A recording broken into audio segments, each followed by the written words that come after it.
গালাগালি এবং খিস্তি খেতে খেতে খুব ক্লান্ত হয়ে পড়েছি। এত গালাগালি আমি তো আমরা খেলতে গিয়েও এত গালাগালি একে অপরকে করিনি, যা গালাগালি আমি সোশ্যাল মিডিয়ায় খেয়েছি। এমন আমার পরিচিত গানের এমন লাইন ভুলে যাই যে আমি অবাক হয়ে যাই যে আমি কি করে ভুলে গেলাম। তো আমি আবার গিয়ে বললাম যে এইটা রূপঙ্কর বাগচির গান। তখন হ্যাঁ আমাকেও দেখছে, ক্যাসেটটাও দেখছে এবং তাও আমাকে চিনতে পারছে না। এরকমও হয়। এবার অরিজিৎ সিং পাসপোর্ট অফিসে ঢুকেছে আর লোকজন না মানে সে অরিজিৎ মানে সব পাগল হয়ে যাচ্ছে। আর অরিজিৎ সিং হঠাৎ আমাকে দেখতে পেয়েছে, এবার ও আমার অটোগ্রাফ নেবে। আমি এখন হাঁটছি কিংবা এবার সিঁড়ি দিয়ে নামছি কিংবা আমি এখন একটা গামছা পরে বাথরুমে যাব, এই রিলসটা তো আমি বানাতে পারবো না, এটা আমাকে বানানো সম্ভব নয়। আমি খুব একটা ভালো মানুষ নই, হ্যাঁ প্রথমত এটা একটা বলি। আমার যেমন জিনাত আমানকে বিয়ে করার খুব ইচ্ছে ছিল। She was very sexy woman. যেটা করলে ধরো স্বাস্থ্য ভালো থাকবে, সিগারেটটা ছেড়ে দেওয়া ওটা সম্ভব। আসলে এই জীবনটা আমি ভালোবাসি আর কি, এই লাইফটা কি আমি এত এনজয় করি না, এটা যদি চলে যায় আমার জীবন থেকে তাহলে আমি খুব, আবার আমি একটুখানি ভণ্ডও বলতে পারি। আমার একটু কাজ কমে গেছে ধর সাপোজ, এবার তখন আমি খুব হাসি মুখে আমি দারুণ আছি, এটা আমি কি করে বলবো, আমি বরঞ্চ বলবো আমার একটু কাজ কমে গেছে, এখন কি করি। কেউ গানটা খুব শুনছে না আর কি, মানে এই জিনিসটা আসার পর না পরের প্রজন্মের ছেলে মেয়েদের যে কি হতে চলেছে বা আমাদের সন্তানদের কি হতে চলেছে সে নিয়ে আমি খুবই চিন্তিত। আমি পছন্দই করি না যে আমার বাড়িতে এসে আমার চামচারা সব বসে চামচাগিরি করবে, আমার ভালো বলবে। যারা আমার যত বেশি প্রশংসা করে আমি আমার তো মনে হয় তারা ততই আমার পেছনে বাজ দেওয়ার চেষ্টা করছে।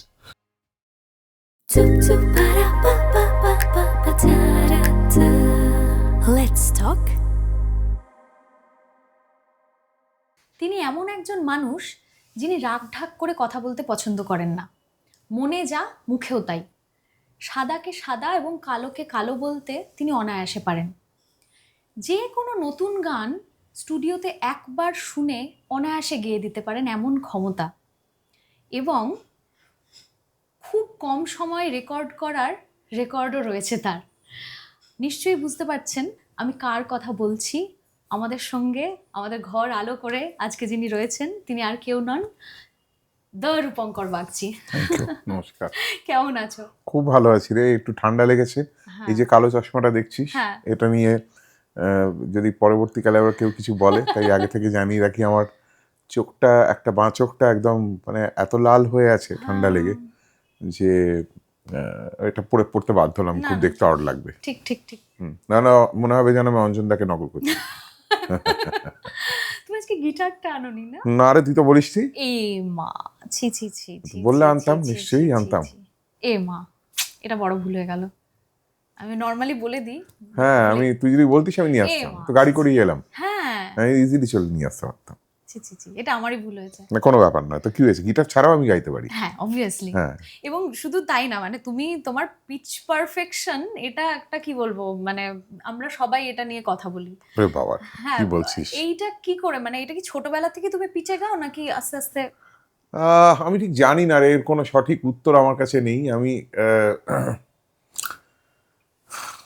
আসলে আমার যেটা মনে হয় আমি ভীষণ ভালো, মানে একজন ভালো গায়কের থেকেও আমি খুব ভালো শ্রোতা। আমি ভীষণ ছোটবেলা থেকে নানা ধরনের গান শুনে বড় হয়েছি এবং এখনো আমি ক্রমাগত প্রত্যেকের গান শুনি আর কি, যারা নতুন গাইছেন, যারা পুরনো গান বা আমাদের সময়কালীন গান, সমস্ত গান সব সময় শুনি। আমি মিউজিক ডাইরেক্টরদের কোথায় কেন উনি ওখানে অব্লিগেটো ব্যবহার করেন, কেন ইন্টারলুডটা এরকম হয়, কোন ইন্টারলুড থেকে কাকে চেনা যায়, কাকে চেনা যায় না, এই সমস্ত নিয়ে ভীষণ, একটা সময় তো ভীষণ পাগলামি ছিল, এখন একটু কমেছে, কিন্তু তাও আমার একটা চর্চা থাকে আর কি। তো সেই কারণে বোধহয় এত শুনি এবং শুনছি। আমি জানি না পিচ পারফেক্ট আমি তার জন্য যে ভীষণ তালিম, একটা ভয়ঙ্কর কিছু তালিম নিয়েছি পিচ পারফেক্ট হওয়ার জন্য, তা কিন্তু নয়। স্ট্যান্ডিং নোট প্র্যাকটিস বহুদিন ধরে করি, এখন সেটা সকলেই করেন বলে আমার ধারণা। হয়ে যায় আর কি, এখনো বেসুরো গাইনি খুব একটা, এবং আমি স্টেজেও গাইনি, স্টেজেও খুব কম গেয়েছি, একবার দুবার যে গাইনি তা নয়, কিন্তু সেটা আমি বুঝতে পেরেছি নিজে গেয়েছি। কিন্তু আমি নর্মালি খুব বেসুরো গাই না। এবং শুধু তাই না, এই যে যেটা বললাম যে আমি নিজের চোখেও দেখেছি যে একটা লাইন, মানে যে কোনো গান, যে কোনো নতুন গান, এটা কিন্তু বেশ ডিফিকাল্ট। মানে তুমি হয়তো খুব সহজাতভাবে করো, কিন্তু এটা বেশ ডিফিকাল্ট যে একটা একদম নতুন গান যেটা একদমই শোনোনি এবং তুমি বোধহয় আগে থেকে শুনতে পছন্দও করো না, আমি পছন্দ করি না। এবং সেটা অ্যাট ওয়ান্স করা। না, তার কারণ পছন্দ করি না, তারও কিছু কারণ আছে। যেমন? কারণ যেহেতু আমি একজন সিঙ্গার সং রাইটার, মানে যেহেতু আমি একজন কম্পোজারও, আমি গানটা যদি শুনে আসি না, তাহলে আমার একটা কম্পোজার সত্তা, সেই সত্তাটা কোথাও তখন একটুখানি ওই গানটার ওপর মনে করবে এটা এরম হলে, এটা ওরম হলে ভালো হয়। কিন্তু আমি একদম একটা সাদা পাতা হয়ে স্টুডিওতে যেতে চাই যখন আমি অন্য কারোর গান গাইতে যাই। সে আমাকে যেরমভাবে গাওয়াবে ঠিক সেরমভাবে আমি গাইবো। সুতরাং আমি কখনোই ওই জন্য গানটা শুনি না। আর আমি আমার যেটা মানে ওই যে বললাম না, শুনি, আমি খুব শুনেছি। শোনার সঙ্গে সঙ্গে শুনতে শুনতে গানটা ভেতরে মাথার মধ্যে ঢুকে যায় আর কি। কিন্তু আমি এরকমও দেখেছি, যা তুই নিশ্চয়ই জানিস, যে সেটা আমার সেই ক্যাপাবিলিটি আমার কিন্তু নেই। যেমন ইন্দ্রাণী দিকে আমি দেখেছি, ইন্দ্রাণী সেনকে একটা সময়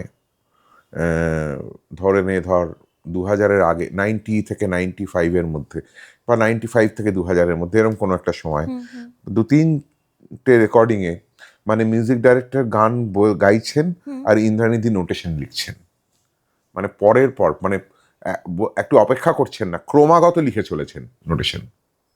এইভাবে সেই তৈয়ারিটা কিন্তু আমার নেই। আমি আরেকজনের কথা বলতে পারি, শুভমিতা।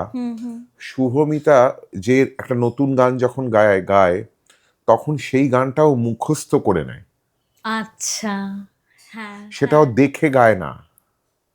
আমি তো এটা পারবো না। সুতরাং এরকম অনেক আমাদের এক একজনের ক্যাপাবিলিটি রয়েছে আর কি। যে একটা নতুন গান সঙ্গে সঙ্গে তোমাকে একটা বড় একটা গান দেওয়া হলো, দুটো অন্তরা কি একটা সঞ্চারী রয়েছে একটা গান, সেটা তুমি সুরটা তুলে নিলে করলে আমি নিজে দেখেছি এমনি পারফরম্যান্সের সময় ভালো হয়। হ্যাঁ, অনেক বেটার হয়, ভালো হয়, অনেক ভালো হয়। যেমন সুমন দা সবসময় আমাকে মানে যখন আমরা একসাথে কোনো সময় হয়েছি, জাতিস্বরের সময় নয়, অন্যান্য বেশ অনেক সময়, তখন বারবার করে বলেছেন যে গান মুখস্থ রাখবে। নচিদা বলে সবসময় কথাটা, গানটা মুখস্থ থাকলে কি হয়, গানটা যদি ভেতরে থাকে না। এবার আমার কি হয়, আমি যে মুখস্থই রয়েছে, কিন্তু একটা কিছু রয়েছে আমার কাছে, একটা রেফারেন্স, যদি কিছু ভুলে যাই, আর ভুলে যাইও আমি টুক করে মাথা থেকে এমন আমার পরিচিত গানের এমন লাইন ভুলে যাই যে আমি অবাক হয়ে যাই যে কি করে ভুলে গেলাম। এরকমও হয় নিজের গানেও। নিজের পুরোনো গান ভুলি না, আমার গানই ভুলে যাই। আমাকে যদি কেউ একটা কিশোর কুমারের গান গাইতে বলে আমি কিন্তু ভুলবো না, কিন্তু যদি এখন আমার গান গাইতে বললে আমি নিজের গান ভুলে যাই বেশি। এটা আমার প্রচন্ড হয়, আমি কথা কিছুতেই মুখস্থ রাখতে পারি না। এটা জানি না, এটা যারা পারে এটা করা খুব উচিত। মানে ইভেন আমি তো থিয়েটার করি, নাটক করি, তো এবার কি হয়, নাটকে আমার ডায়লগ মুখস্থ হয়ে যায় তাড়াতাড়ি। কারণ আমি তো এটা বলতে পারি যে তোর সাথে কাল আমার দেখা হবে, এটা যদি ডায়লগ থাকে তাহলে আমি বলতে পারি কাল তোর সাথে আমার কিন্তু দেখা হবে, এটাও বলতে পারি। কিন্তু তোর সাথে কাল আমার দেখা হবে যদি এটা গানের লাইন হয়, আমি কাল তোর সাথে বলতে পারবো না, তোর সাথে কাল আমার দেখা হবে এটাই বলতে হবে। সেই জন্যে আমার গান মুখস্থ হওয়াটা একটা খুব চাপের, এবং এটা এত চাপের ছিল জানিস, আমার ছোটবেলায় আমার মনে আছে মা আমাকে নিয়ে বিভিন্ন কম্পিটিশনে নিয়ে যেত, খুব জোর করে। আমি খুব কম্পিটিশনে ভয় পেতাম, নিয়ে যেত, এবং কিভাবে জানি না আমি একটা ওই প্রথম দ্বিতীয় তৃতীয় একটা জায়গায় পৌঁছেও যেতাম। এবং পৌঁছে যাওয়ার পর এরকম আমার মনে আছে যে রবীন্দ্রসঙ্গীত শিল্পী শ্রীকুমার চট্টোপাধ্যায় হচ্ছেন জাজ। এবার আমি গান গাইছি হচ্ছে আমি মারের সাগর পাড়ি দেবো গো। এবার আমি গানটা প্রায় শেষের এসে আভোগের ওখানে এসে আমি গানের লাইন ভুলে গেছি। এবার সবাই আমার গানে মুগ্ধ, মানে আমি ফার্স্ট হতে চলেছি। শ্রীকুমার বাবু, মানে শ্রীকুমার দা এখন, উনি এতটাই উত্তেজিত হয়ে পড়েছেন যে উনি প্রায় এরম করে এগিয়ে এসে গানের লাইনটা আমাকে বলে দেন। প্রায় উনি আমাকে বলেও দিচ্ছেন, আমি তাও মনে রাখতে পারছি না। আর মা হারমোনিয়াম বাজাচ্ছে, এক হাতে হারমোনিয়াম, মাঝে মধ্যে বেলোটা ছেড়ে দিয়ে আমাকে এরকম করে চিমটি কাটছে। তো কিন্তু এই চিমটি বল বা কি বলে শ্রীকুমার বাবুর বলাবল, আমি কিছুতেই মনে করতে পারলাম না, আমি থার্ড হয়ে গেলাম। এরকম বহু হয়েছে। তারপর বাড়িতে এসে প্রচন্ড বকুনি খেয়েছি। কিছুতেই গানের লাইন আমার মনে থাকে না, একটা টেনশন কাজ করে একটা, হ্যাঁ মানে ভুলে জাস্ট যাবো, পরের লাইনটা, হ্যাঁ ভুলে যাবো এরকম একটা মনে হয়। তো তাহলে তুমি গান শেখাটা শুরু করলে কি করে সেটা যদি বলো, মানে গান দেখ, আমার বাড়িতে হচ্ছে বাবা ছিলেন তারাপদ চক্রবর্তীর ছাত্র, জ্ঞান প্রকাশ ঘোষের ছাত্র, শাস্ত্রীয় সঙ্গীতের একটা চর্চা খুব ছিল। আমার জেঠুও ভীষণ শাস্ত্রীয় সঙ্গীত শুনতেন, যদিও গাইতেন না। সুতরাং ভীষণ ক্লাসিক্যাল মিউজিকের একটা চর্চা ছিল। আমি যদিও ক্লাসিক্যাল মিউজিক থেকে পালাতাম আর কি, আমাকে বাবা জোর টেনে ধরে বসাতো আর কি, মানে আমি পালিয়ে যেতাম আর কি। এই রাগ রাগিনী হলেই আমার মনে বাঘ বাঘিনীর মতো লাগতো আর কি, ভয়ের চোটে পালাতাম আর কি।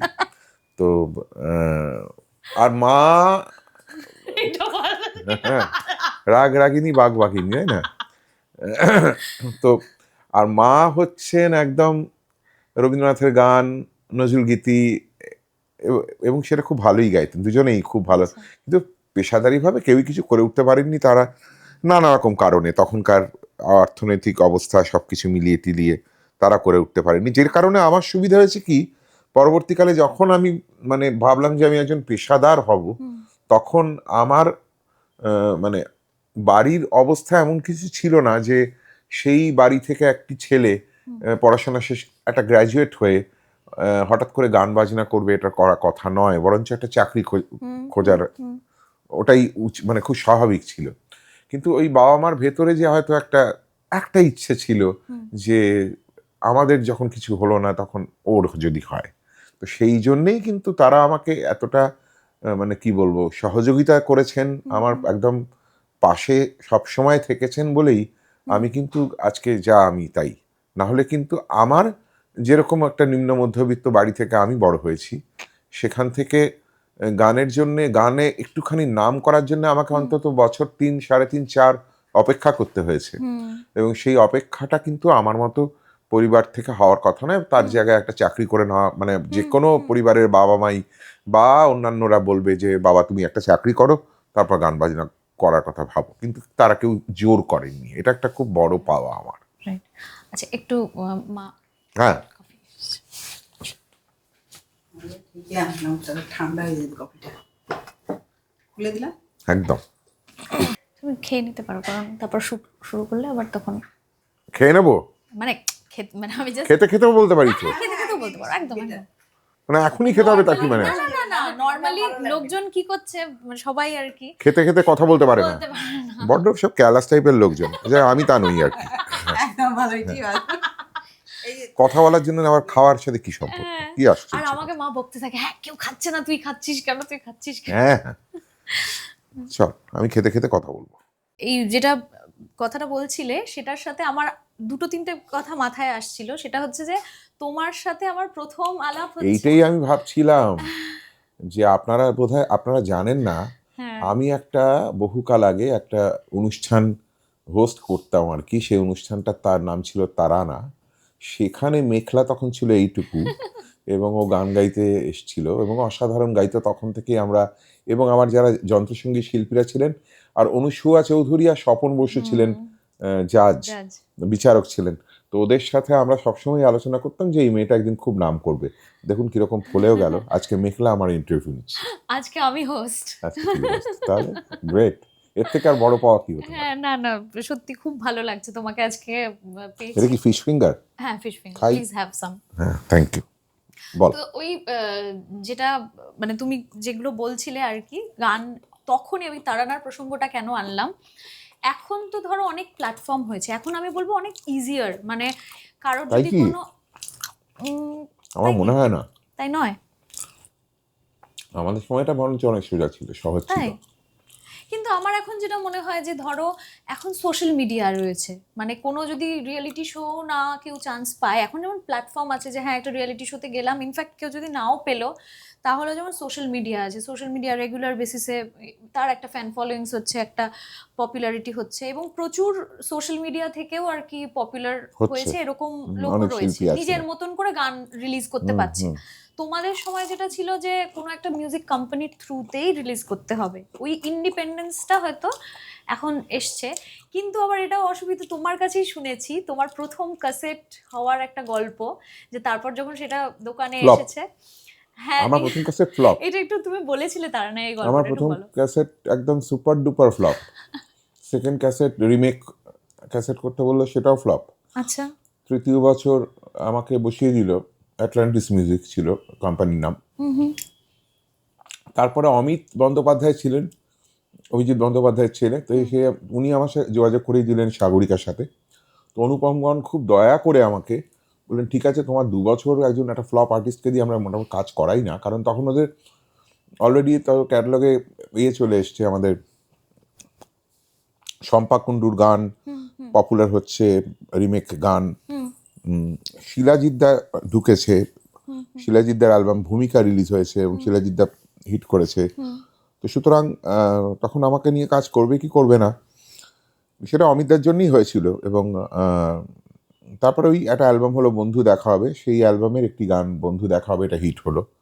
তো এইটা এইটা ঘটনা আর কি, মানে প্রথমে কিন্তু একদম পুরো ফ্লপ, দুখানা অ্যালবাম সুপার তারপর তুমি ডুপার। দোকানে গিয়ে বোধহয় বলতেন রূপঙ্কর তো বন্ধু দেখা হবে সময় ওই আচ্ছা বিভিন্ন দোকানে মানে এটা যেতাম, third- শিয়ালদা মডার্নে যেতাম, তারপরে আমাদের সিম্ফনিতে যেতাম। আর আমার তখন হাতিবাগানে, আমি তো নর্থের ছেলে, হ্যাঁ শ্যামবাজারে হাতিবাগানে সব ক্যাসেটের দোকানগুলো ছিল সব, সে পর পর পর সমস্ত জায়গায় ক্যাসেট বাজত, সব দোকানগুলো উঠে গেল। যাই হোক, তো সেই সমস্ত দোকানে গিয়ে বলতাম, আচ্ছা রূপঙ্কর বাগচির অ্যালবামটা এনেছেন?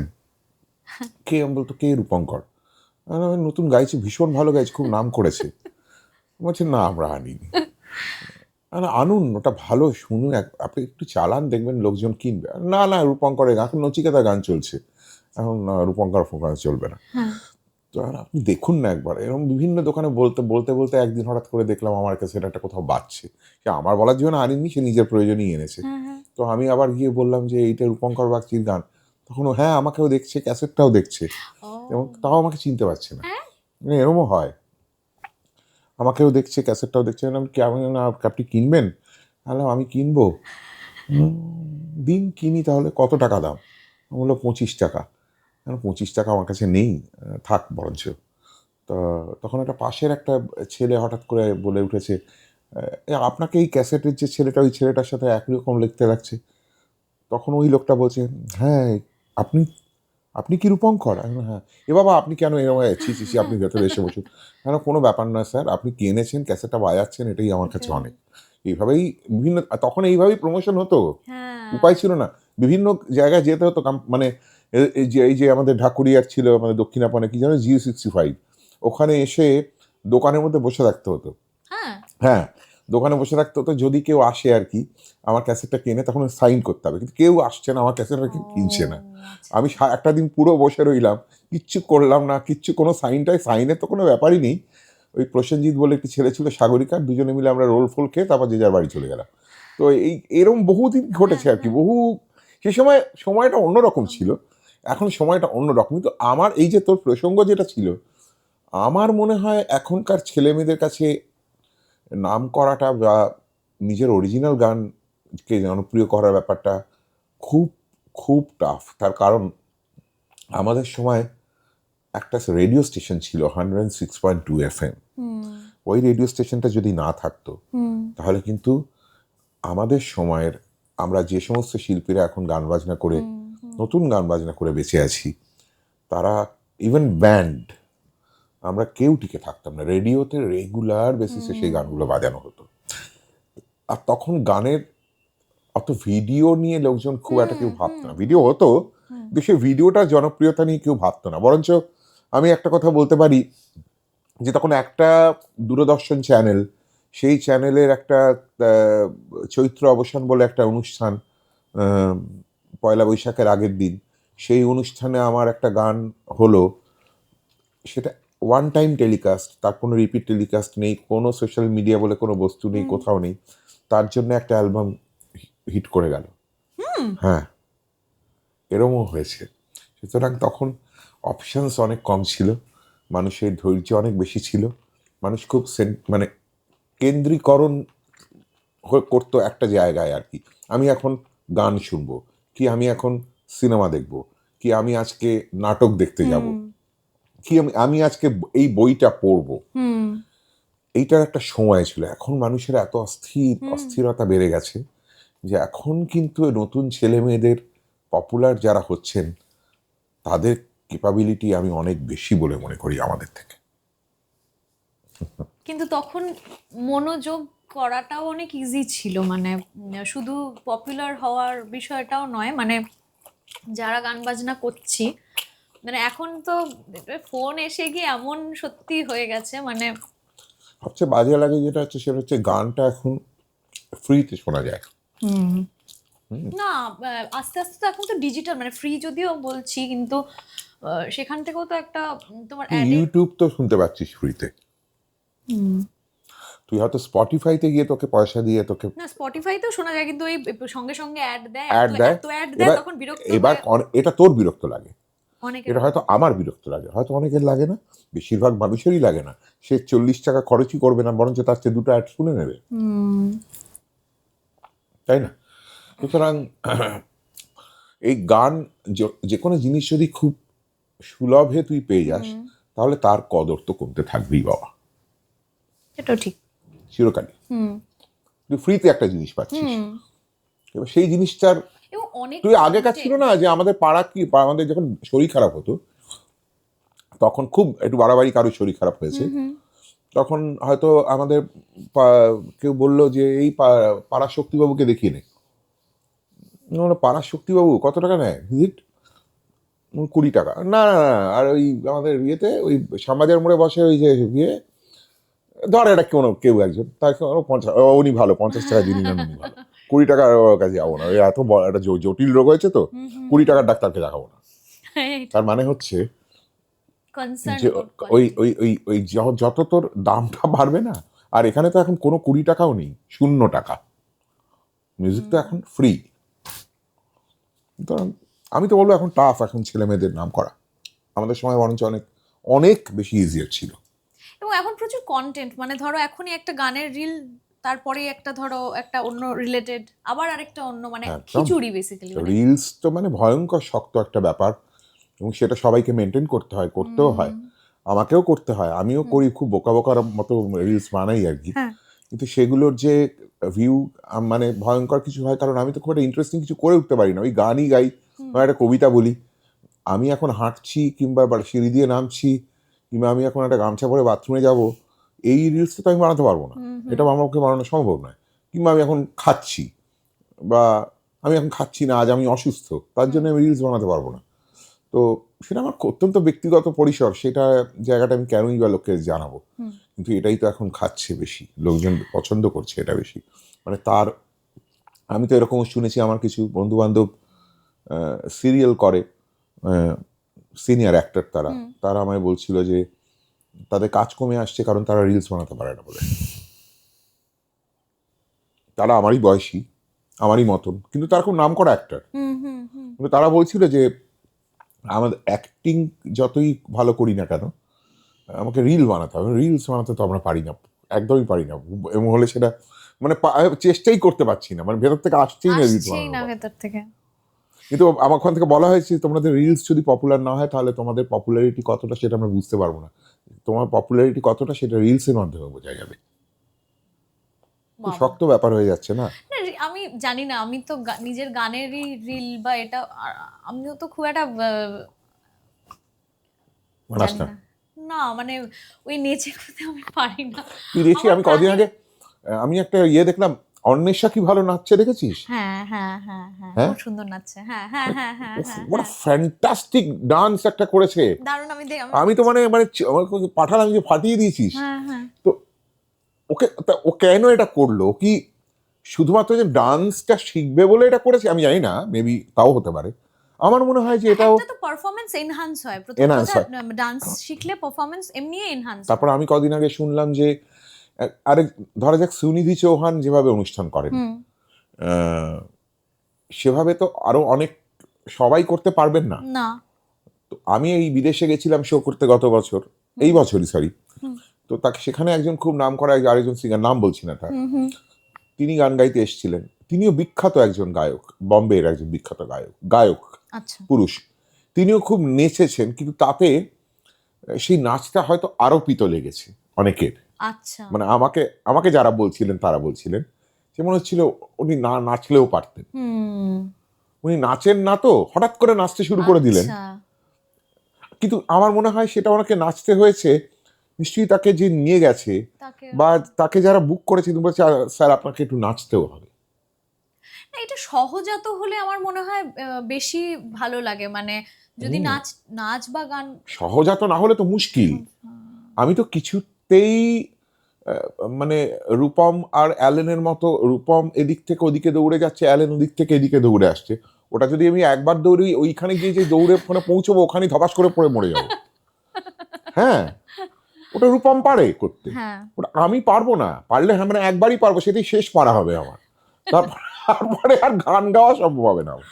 ওখানেই পড়ে গেলাম, ওইখানেই মারা গেলাম আর কি। এই, মানে আমার গিটারিস্ট সেও এদিকে এসে মারা গেল, তাকেও যতদূর আমি চিনি, মানে সেও যদি এদিকে দৌড়ে গিটারটা নিয়ে আসে, গিটারটাও পড়লো, ও মারা গেল, ওদিকে আমিও মারা গেলাম। তো এটা তো আমাদের পক্ষে, আমি পারবো না করতে, যেটা আমার ভেতর থেকে আসবে সেটা আমার থাকবে আর কি। কিন্তু এখন আরোপিত হলে তো খুব চাপ। এই যে আরোপিতর কথা বলছো, আমরা একটা কথা বারবার আমাদের মানে এমনি নর্মালি বলা হয় যে সহজ সরল থাকার কথা, মানে একটা হয় না যে শিশুরা নিষ্পাপ বা সেই বিষয় না, যেটা মনে সেটাই মুখে। কিন্তু এই সোশ্যাল একটা বিষয় রয়েছে, বিশেষ করে শিল্পীদের ক্ষেত্রে আহ, একটা মুখোশ নিয়েও চলতে হয়, একটা গ্লাস নিয়েও চলতে হয়, আদারওয়াইজ নানা সময় নানা সমস্যা তৈরি হয়। এবং সেইটা তুমিও বারবার সেই সমস্যায় পড়েছো। হয় এক একজনের মাথায় অনেক সময় অনেক কিছু আসে। তো এই বিষয়টা নিয়ে কি বলবে, মানে তুমি তুমি তো তুমি তোমার মতন থাকা পছন্দ আমি করো। খুব একটা ভালো মানুষ নই, হ্যাঁ, প্রথমত এটা আচ্ছা। একটা বলি, খুব একটা ভালো মানুষ আমি নই। আমার মধ্যে অনেক ভাইসেস আছে, আমার মধ্যে অনেক খারাপ জিনিস আছে, একটা দুটো তিনটে খুব খুঁজে পেতে বার করলে কিছু ভালো গুণ থাকতেও পারে। হুম আমি নিজে সেটা খুব ভালো করে জানি। হুম এখন হুম আমার খারাপটাকে আমি কোনোদিন খুব একটা লুকোতে চাইনি, কিন্তু এখন যেটা হয়েছে সেটা হচ্ছে এখন খারাপটাকে লুকোনোর চেষ্টা করছি আর হ্যাঁ। কি, এই ঘটনাগুলোর পরই আর কি। ভয়ের চোটে আর কি, হুম হুম রাদার বলা ভালো আর কি। যে কারণ আমি গালাগালি এবং খিস্তি খেতে খেতে খুব ক্লান্ত হয়ে পড়েছি। এত গালাগালি আমি তো, আমার বন্ধু বান্ধবও ছোটবেলায় আমাকে খুব একটা করেনি। হুম হুম আমরা খেলতে গিয়েও এত গালাগালি একে অপরকে করিনি, যা গালাগালি আমি সোশ্যাল মিডিয়ায় খেয়েছি বা খাই।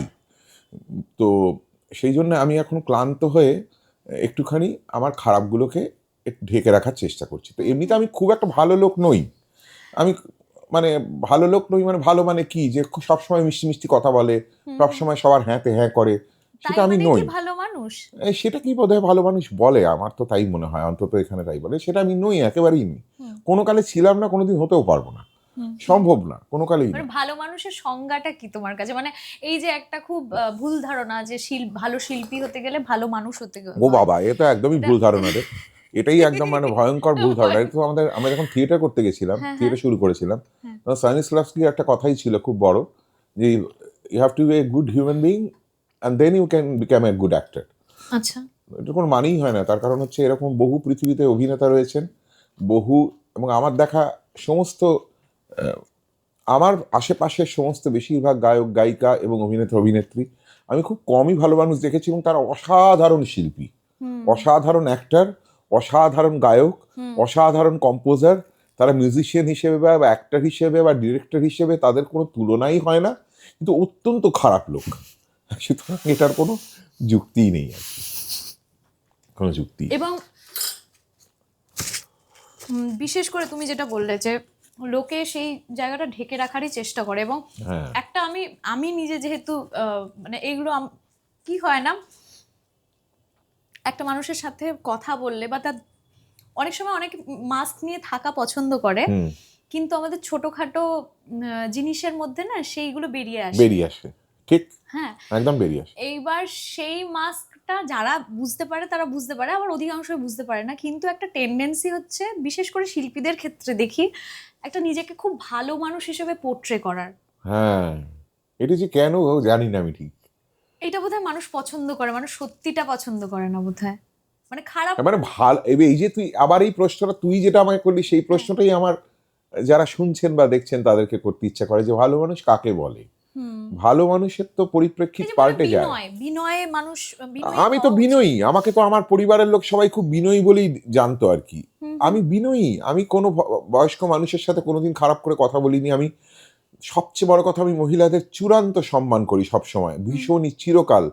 আমার, এবং আমি মহিলাদের দ্বারা সবচেয়ে বেশি অনুপ্রাণিত হয়েছি।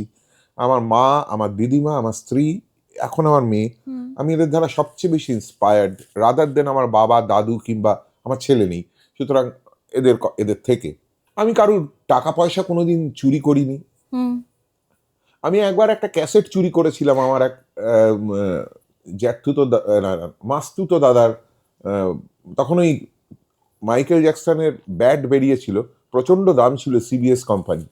হ্যাঁ, ওটা না আমার কেনার পয়সা ছিল না, তো ও কিনেছিল, কিনে একটা পার্টি হচ্ছিল একটা, ও কোথায় চলে গেছিল, আমি টাক করে পকেটে পুড়ে নিয়েছিলাম। এইবার তুই ভাবতে পারবি না, চুরি করার পর সেটা ফেরত দেওয়াটা একটা ভয়ঙ্কর চাপের। এবার না, আমি এবার চুরি করার পর ঘামতে শুরু করেছি, আমি চুরি করেছি। এবার আমি ওটা ফেরত দিতে চাইছি, কিন্তু কিছুতেই ফেরত দেওয়ার সুযোগ পাচ্ছি না, কারণ যখনই ঘরে ঢুকছি দেখছি কেউ না কেউ বসে আছে। আমি ক্যাসেটটা পকেট থেকে বের করে রাখবো কি করে? মানে চুরিটা তো করে ফেলেছি, এবার আমি চুরি যে করবো, ওটা যে ফেরত দিয়ে দেবো, সেটার জন্য যে আমার টেনশন গেছে না, তারপর থেকে জীবনে আর কোনোদিন চুরি করিনি। হ্যাঁ, কোনোদিন আর চুরি করিনি। আর তুমি এটা অনেস্টলি যে স্বীকার করলে, হ্যাঁ। মানে নর্মালি মানুষের প্রবৃত্তি কি, মানে বিশেষ করে আমি শিল্পীদের কথাটাই বারবার টানবো, যে মানুষ তো পারফেক্ট হতেই পারে না, মানুষের মধ্যে নানা রকম চিন্তা ভাবনা, নানা রকম ইনসিকিউরিটিজ, নানা রকম নানা কিছু আসতে যেতে থাকে, বিশেষত আমাদের পেশায় তো থাকেই। হ্যাঁ, এবার সেটা যে যত ভালো কোট করতে পারে, সেটাই হলো ব্যাপার। হ্যাঁ, এবার এখন আমি খুব একটা পারি না, ধর আমার একটু কাজ কমে গেছে, ধর সাপোজ, এবার তখন আমি খুব হাসি মুখে, আমি দারুণ আছি, এটা আমি কি করে বলবো? আমি বরঞ্চ বলবো আমার একটু কাজ কমে গেছে, এখন কি করি? আমি তো 15টা শো করতাম, এখন 4টে শো করছি, তাহলে কি হবে? এইরকমই আমি বলবো আর কি, এটাই তো আমার নেচার। মানে আমার রেকর্ডিং যদি কমে যায়, আমার লোক যদি এখন আর আমায় কেউ, আমি তো বলবো এখন আর আমায় কেউ গান গাওয়াচ্ছে না, আমাকে কম ডাকছে, তাহলে কি আমি একটু বয়স হয়ে গেল, বুড়ো হয়ে গেলাম, গলাটা ভারী হয়ে গেল, কি হবে তাহলে? এটা যেমন আমি আমার বউয়ের সাথেও কথা আলোচনা করব, আমার বন্ধুদের সাথেও করব, আবার আমি এই পডকাস্টে এসেও তাই করব। হ্যাঁ, আমি বলতে পারবো না যে না আমি খুব ভালো আছি, আমি খুব দারুণ লাগছে সব, এরকম তো বলতে পারবো না। এটা যেটা সত্যি সেটা সত্যি। কিন্তু মানে দুটো কথা মনে পড়ছে। এক হচ্ছে যে যখন কোভিড এলো, এটা আমি অনেস্টলি মানে স্বীকার করছি আর কি, যখন কোভিড এলো তখন সেটা সত্যি কথা সবারই মাথায় হাত যে কি হবে।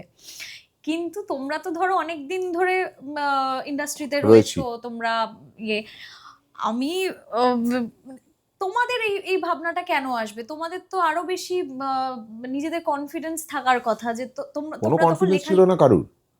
এমন এমন শিল্পীরা আমাকে ফোন করেছেন, তারা আমার থেকে দেদার বেশি নাম করা, ফোন করে বলছে কি হবে, কি করব আমরা। তো আমি বরঞ্চ ঠিক ছিলাম, তাদের এই ফোনগুলো পেয়ে আমি বরঞ্চ আরো কিছু ঘাবড়ে ঘুরে হয়ে গেলাম আর কি। মানে একদমই নয়, একদমই নয়। কিন্তু তুমি বলেছো বলে হয়তো সেটা ধরো হাইলাইট হচ্ছে, বা কোনো এই রিলেটেড কি জানি, আমি কিছু বলিনি। আমায় ফোন করে একজন বিখ্যাত গায়ক বলেছিলেন যে তুমি একটা কি করছো, দেখলাম একটা কি কিনেছো, কিনে তুমি একটা লাইভ করছো, ওটা আমাকে বলো, আমাকেও তো বাঁচতে হবে। হ্যাঁ হ্যাঁ বলো, এইটাই অ্যামাজন বা এইগুলো থেকে কিনতে পারো, এটা করো আর কি। তো সবাই ইনসিকিউর ছিলাম আমরা, কেউ ইনসিকিউরিটি থেকে, আর আমাদের এই পেশায় ইনসিকিউরিটি একটা দিনের পর দিন চলতে থাকে। আসলে কি আমার যেটা হয়, আমি অন্যদের কথা দায়িত্ব নিয়ে বলতে পারবো না, বলাটা ভুলও আর কি। অন্যদের নিয়ে কথা বলতে গিয়ে দেখেছি বরঞ্চ বাঁশটা আমি খেয়েছি, আর ওটা খেতে চাই না। সুতরাং আমি একদম আমার কথা বলি, সেটা হচ্ছে যে ইনসিকিউরিটি থাকে, এ বিষয়ে কোনো সন্দেহ নেই, আজকে এই বয়সে এসেও থাকে। কারণ এখন না আমার খুব যে পয়সার চিন্তা হচ্ছে তা নয়, কিন্তু আমি কাজ করতে খুব ভালোবাসি। কাজ না থাকলে আমার একটা অদ্ভুত ডিপ্রেশন তৈরি হয়। মানে এটা বলা যেতে পারে যে যদি আমার মানে সেটা নানা রকমের কাজ হতে পারে হয়তো আমি একটা থিয়েটার করছি, একটা মিউজিক্যাল থিয়েটার করছি, সেটা নিয়ে আমি ভয়ঙ্কর মেতে রয়েছি, বা আমি একটা একটা অন্য নাটক করছি, অন্য কোনো কাজ করছি, কিন্তু ইনভলভমেন্ট আমার চাই, একটা ইনভলভমেন্ট চাই। সেই ইনভলভমেন্টটা যখনই কমে যায় তখন আমার মনে হয় যে আমার মাথায় ফাঁকা সময় থাকে, রেওয়াজ করতে পারি, প্রচুর প্র্যাকটিস করতে পারি, প্রচুর বই পড়া হয়নি, প্রচুর সিনেমা দেখা হয়নি, সেগুলো করা যেতেই পারে। কিন্তু তাও আমি বলবো এটা আমার একটা ড্রব্যাক, আমার একটা এটা আমি এটাকে ওভারকাম করার চেষ্টা করছি, হয়তো পারবো। কিন্তু কাজ না থাকলে, কাজ কমে গেলে একটা চিন্তা, একটা ডিপ্রেশন, একটা অনিশ্চয়তার ভয় যে আমি আর কাজ করছি না, এটা হয়। এটা কিন্তু এর সাথে পয়সার কোনো সম্পর্ক নেই, এর সাথে গ্ল্যামারেরও কোনো সম্পর্ক নেই। মানে আমি চাইছি না যে আমাকে একটা স্টেজে উঠে প্রচুর লোকে হাততালি দিক, সেই হাততালিটার আমি খুব সেজে গুজে গিয়ে একটা গাড়ি থেকে বেরিয়ে আমি স্টেজে উঠবো, কিংবা একটা এরকম একটা কিছু নয়। কিন্তু আমি একটা ইনভলভ কাজের মধ্যে, একটা মিউজিক করছি, একটা নোটেশন করছি, আমি যেহেতু মিউজিকটা জানি, আমি কাজ করছি, আমি নোটেশন একটা কারণে করছি, বিনা কারণে তো আমি করতে পারবো না, আমি একটা অ্যারেঞ্জমেন্ট করছি। এইগুলো সমস্তটা মধ্যে যদি থাকতে পারি তাহলে আমি খুব ভালো থাকি। রাইট।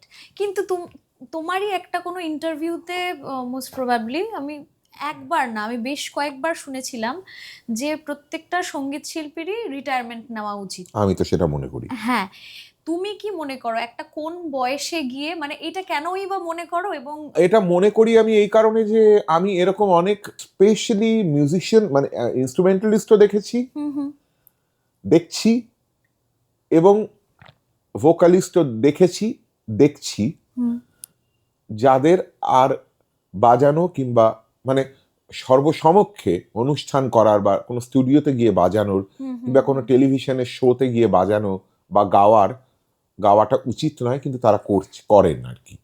এবং সেটা যখন তারা করেন তখন তার যারা ভক্ত আর কি, যেমন ধরা যাক আমি একজনের ভক্ত, তাকে যখন আমি এরকম ভাবে শুনবো তখন আমার ভীষণ খারাপ লাগবে, আমার খুব কষ্ট হবে। আমি চাইবো না যে তাকে এরকম ভাবে দেখতে। আমাকে যারা পছন্দ করে, আমাকে যারা ভালোবাসে, তারা আমার ভেঙে দুমড়ে মুচড়ে যাওয়া রূপটা কেউ দেখুক, সেটা আমি চাই না। আমি একদম গাইতে পারছি না অথচ তবুও আমি জোর করে গান গাইছি, এটা আমি চাই না। বা আমি একদমই কিছু বাজাতে পারি না, কিছু করতে পারি না, সেটা আমি চাই না। সেই কারণে আমি একটা সময় আমি নিজেই বুঝতে পারবো সেটা, এই যে আমি পিচ পারফেক্ট, আমি যেদিন পিচ আমার থাকবে না সেদিনকে আমি বুঝবো যে আমি আর গাইতে পারি না। সেদিনকে আমি আস্তে আস্তে আস্তে আস্তে সরে তো যাবোই, নিশ্চয়ই যাব।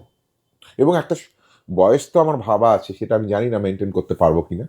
65 আমার একটা মানে একটা আমার এখন এই মুহূর্তে 54-এ পড়বো, মানে আর ধরা যাক 11 বছর গান বাজনা করার ইচ্ছা আছে, তারপর আর নয়। আর নয়? না। কি করবে তারপর? গান শেখাতে পারি, শেখাই আমি এখনো, শেখাতে পারি, কিন্তু পারফর্ম করব না, স্টেজে গিয়ে পারফর্ম করব না, স্টুডিওতে গিয়ে রেকর্ডিংও করব না। আমি আমার জন্য গান হয়তো করব, আমি একা আমার নিজের গান বের করব হয়তো, কিন্তু আমি অন্য কাউকে, কেউ ডাকবে আমাকে গাইতে, সেই গান আর গাইতে যাব না। তো সেই মানে তুমি যেটা বলছো নিজের গান নিজে রেকর্ড করা, সেটা তো এখনই পারো, মানে এখন তো করিও। হ্যাঁ হ্যাঁ করিও, সেটা তখনও করব, সেটা আমি, কারণ আমার তো একটা খিদে থাকবে, ওই খিদেটা মেটানোর একটা চেষ্টা করতেই হবে। কিন্তু পারফরমেন্স ওরম ভাবে করবো না, যদিও বা করি 2 বছরে একটা পারফর্ম করবো আর কি, কোনো একটা জায়গায় একটা বললাম যে আমি গাইবো এই দিনকে, তাও যদি পারি আর কি।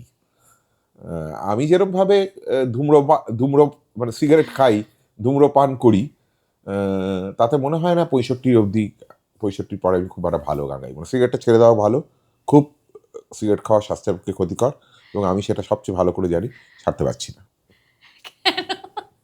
ভালোবাসি সিগারেট খেতে, আই লাভ সিগারেট।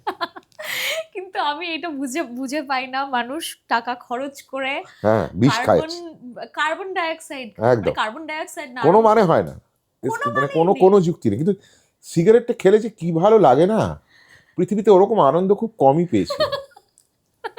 একটা সিগারেট টানলাম, একটা ধোঁয়াটা বেরোলো, ওটার মতো একটা আনন্দ 6 মাস ছেড়ে দিয়েছিলাম।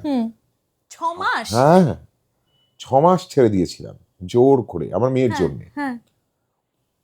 আবার ধরলাম, আর ছাড়তে পারি, এখনো পর্যন্ত পারি। আমি তো আমার বাবার একবার সিগারেটের প্যাকেট লুকিয়ে রেখেছিলাম, বাবা বাড়ি থেকে মানে চলে যাবে, বাড়িতে থাকবে না, এরকম একটা ব্যাপার হয়ে গেছিল। মানে আমি জানি না, মানে যেহেতু কোনোদিনও সিগারেটের নেশা নেই, থ্যাংক গড, এটা যারা মানে আমি না একটা সময় সিগারেট যখন মানে ধরতে আবার শুরু করলাম, সেটা এরকম হয়েছে মানে আমি আমার থেকে পালাচ্ছি। মানে কিরকম হচ্ছে, মানে আমারই ড্রাইভার, সে আমারই গাড়ি চালায়, গাড়ি করে যাচ্ছি, হঠাৎ করে আমি দেখলাম আমি যেটা করছি, মানে আমি এটা এটা দেখছি, ধরা যাক আমি আমাকে দেখছি হুম হুম যে আমি একটা জায়গায় নেমে পড়েছি গাড়ি থেকে, হুম নেমে গিয়ে বলছি আপনি গাড়িটা একটু সামনে গিয়ে রাখুন তো। হুম। গিয়ে আমি একটা দোকান থেকে একটা সিগারেট কিনে একটা গলির মধ্যে ঢুকে গেছি, মানে আমি আমার ড্রাইভারকে লুকোচ্ছি আর কি, যে আমি সিগারেটটা খাচ্ছি। ও আচ্ছা।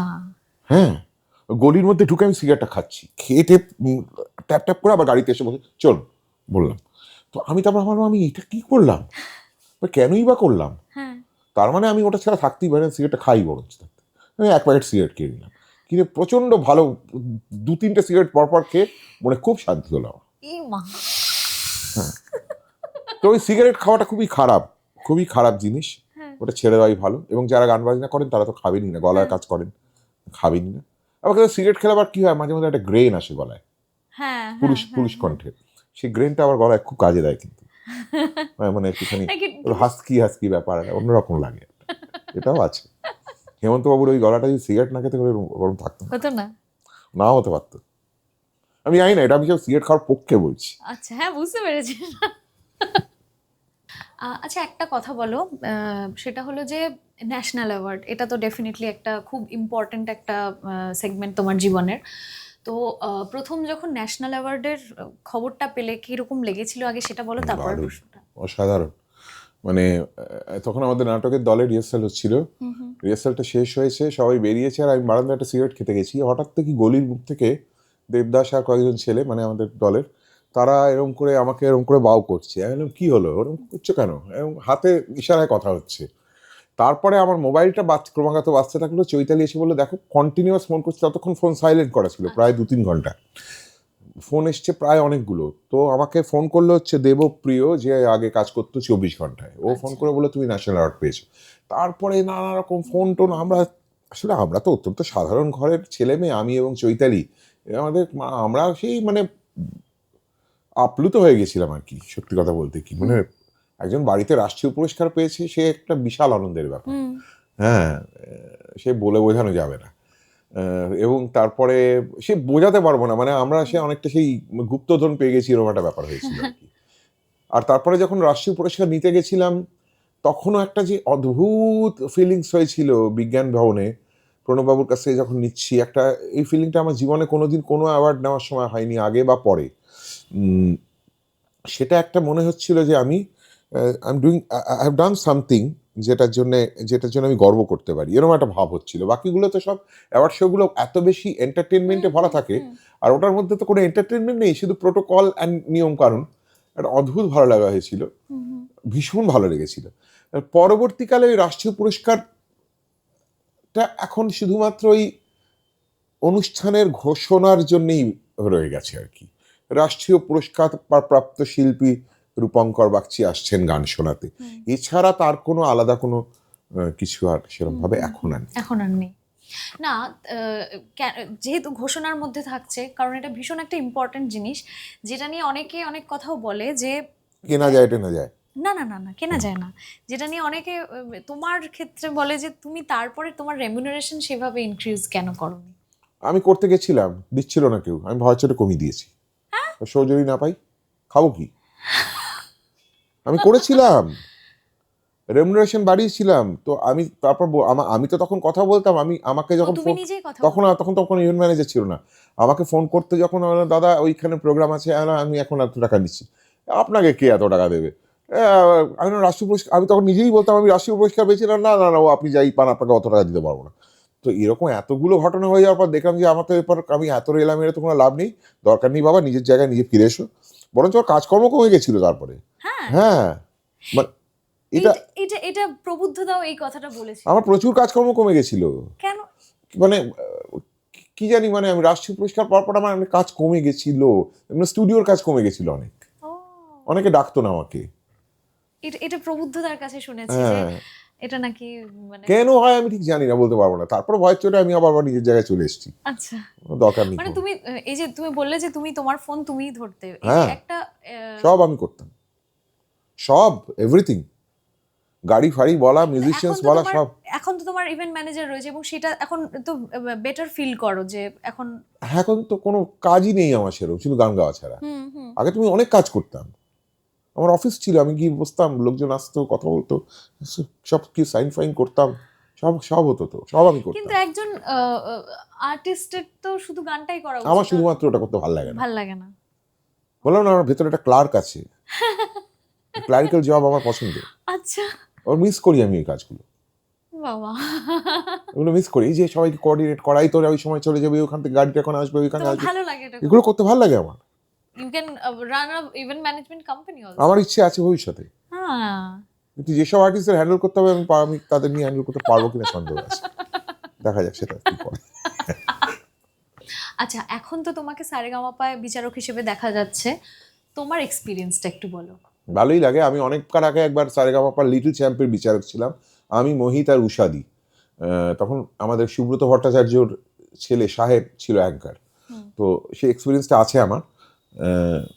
খুব ইন্টারেস্টিং, প্রচুর এত ছেলেমেয়েরা এত ভালো গান করে, আমি তো চমকে যাই। মানে শুধুমাত্র আমি অনেক সময় তো নিজে গেস্ট আর্টিস্ট হিসেবে সারেগামাপায় গেছি, গান গাইতে গেছি, জাজ হিসেবে নয়, ওই কম্পিটিটরদের সাথে গান গেয়েছি, তখনও চমকে গেছি। আমার সঙ্গেও গান এক্স্যাক্টলি, তার তখনও চমকে গেছি। মানে এখনকার ছেলেমেয়েরা যে লেভেলের গান করে, আমাদের সময়, আমাদের ওই বয়সে আমরা মানে আমি অন্তত, আমরা বলবো না, আমি অন্তত এত ভালো গান গাইতে পারতাম না, কোনো দিনও সম্ভব ছিল না। এদের সুপার ট্যালেন্টেড, অসাধারণ গান বাজনা। শুধু আমার যেটা মনে হয় ওদের দেখে, যে ওরা গান বাজনার সাথে সাথে একটু যদি পড়াশোনাও করে, বা একটু মানে মানে নখরা টখরাগুলো করার সাথে সাথে আবার একটু সিরিয়াস বোধের গান যখন এসে যায়, তখন আবার একটু পড়াশোনা করতে হয় আর কি। সেইটাও একটু যদি থাকে তাহলে আরো ভালো। এই যে জিনিসটা নিয়ে বলছিলে যে ইনসিকিউরিটিজ আসে নিজেদের জীবনে, যখন এটা প্রত্যেকটা মানুষের জীবনে আসে, যে একটা সময় মনে হয় যে আমি বোধহয় পারছি না, হ্যাঁ, তখন নিজের জার্নিটা আবার কি করে শুরু করো? ওই পুশটা দাও কিভাবে? আনলার্ন করি নিজেকে। সেটা খুব প্রয়োজনীয়, প্রত্যেক প্রফেশনে খুব প্রয়োজন আছে। সেটা হচ্ছে যে তোমাকে ভাবতে হবে, তোমাকে আবার একদম তুমি শুরুর জায়গায় রয়েছে। মানে আমি কিন্তু এই যে জিজ্ঞেস করলি তুই প্রথমে কেমন আছো নাকি, বা কেউ যদি জিজ্ঞেস করে, আমি কিন্তু এখনো ভাবি যে আমি লড়াই করছি আর কি, যে আমি স্ট্রাগলিং ফর এক্সিস্টেন্স, আমি বেঁচে থাকার জন্য লড়াই করছি। কেন লড়াই? কেন? হ্যাঁ, জীবন তো লড়াই। সুন্দর। না, জীবন খুব সুন্দর তো বটেই, লাইফ ইজ রিয়েলি বিউটিফুল, সে বিষয়ে কোনো সন্দেহ নেই। কিন্তু এই বিউটিফুল জীবনটাকে যাপন করতে গেলে একটা লড়াই থাকতেই হয়, লড়াই করতেই হয়। প্রত্যেকটা মানুষকে প্রত্যেকের মতো করে লড়াই করতে হয়, আর সেই লড়াইটা আমি করছি, সারাক্ষণ করছি। যেমন এখন আমার মেয়েকে নিয়ে চিন্তা, মেয়ের কি ভবিষ্যতে কি হবে। তারপর ধরা যাক আমাদের বয়স হচ্ছে, আমাদের শরীর খারাপ, কি হতে পারে ভবিষ্যতে। যেমন খুব দারুণ একটা স্বাস্থ্যকর জীবন যাপন করে এসেছি তা তো নয়, সুতরাং অনেক রকম রোগ আসতে পারে, সেই সব নিয়ে চিন্তা। তার মানে কি? মানে ধরো তুমি টেনশন করছো আমার এই স্বাস্থ্য খারাপ হতে পারে, আমার বউয়ের স্বাস্থ্য খারাপ হতে পারে, কিন্তু যেটা করলে ধরো স্বাস্থ্য ভালো থাকবে, সিগারেটটা ছেড়ে দেওয়া ওটা সম্ভব না, বা শরীর চর্চা করা করি আমি। আচ্ছা, সিগারেটটা ছাড়তে পারবো। আচ্ছা, শরীর চর্চা করি, সিগারেট কিরকম শরীর চর্চা করো? আমি মানে একটা সময় তো খেলতাম, মানে প্রায় 40-42 বছর পর্যন্ত আমি রেগুলার ক্রিকেট ফুটবল খেলতাম। আচ্ছা, হ্যাঁ, তারপরে এখন যেটা করি সেটা হচ্ছে দৌড়ই, আর যোগ ব্যায়াম করি। আচ্ছা,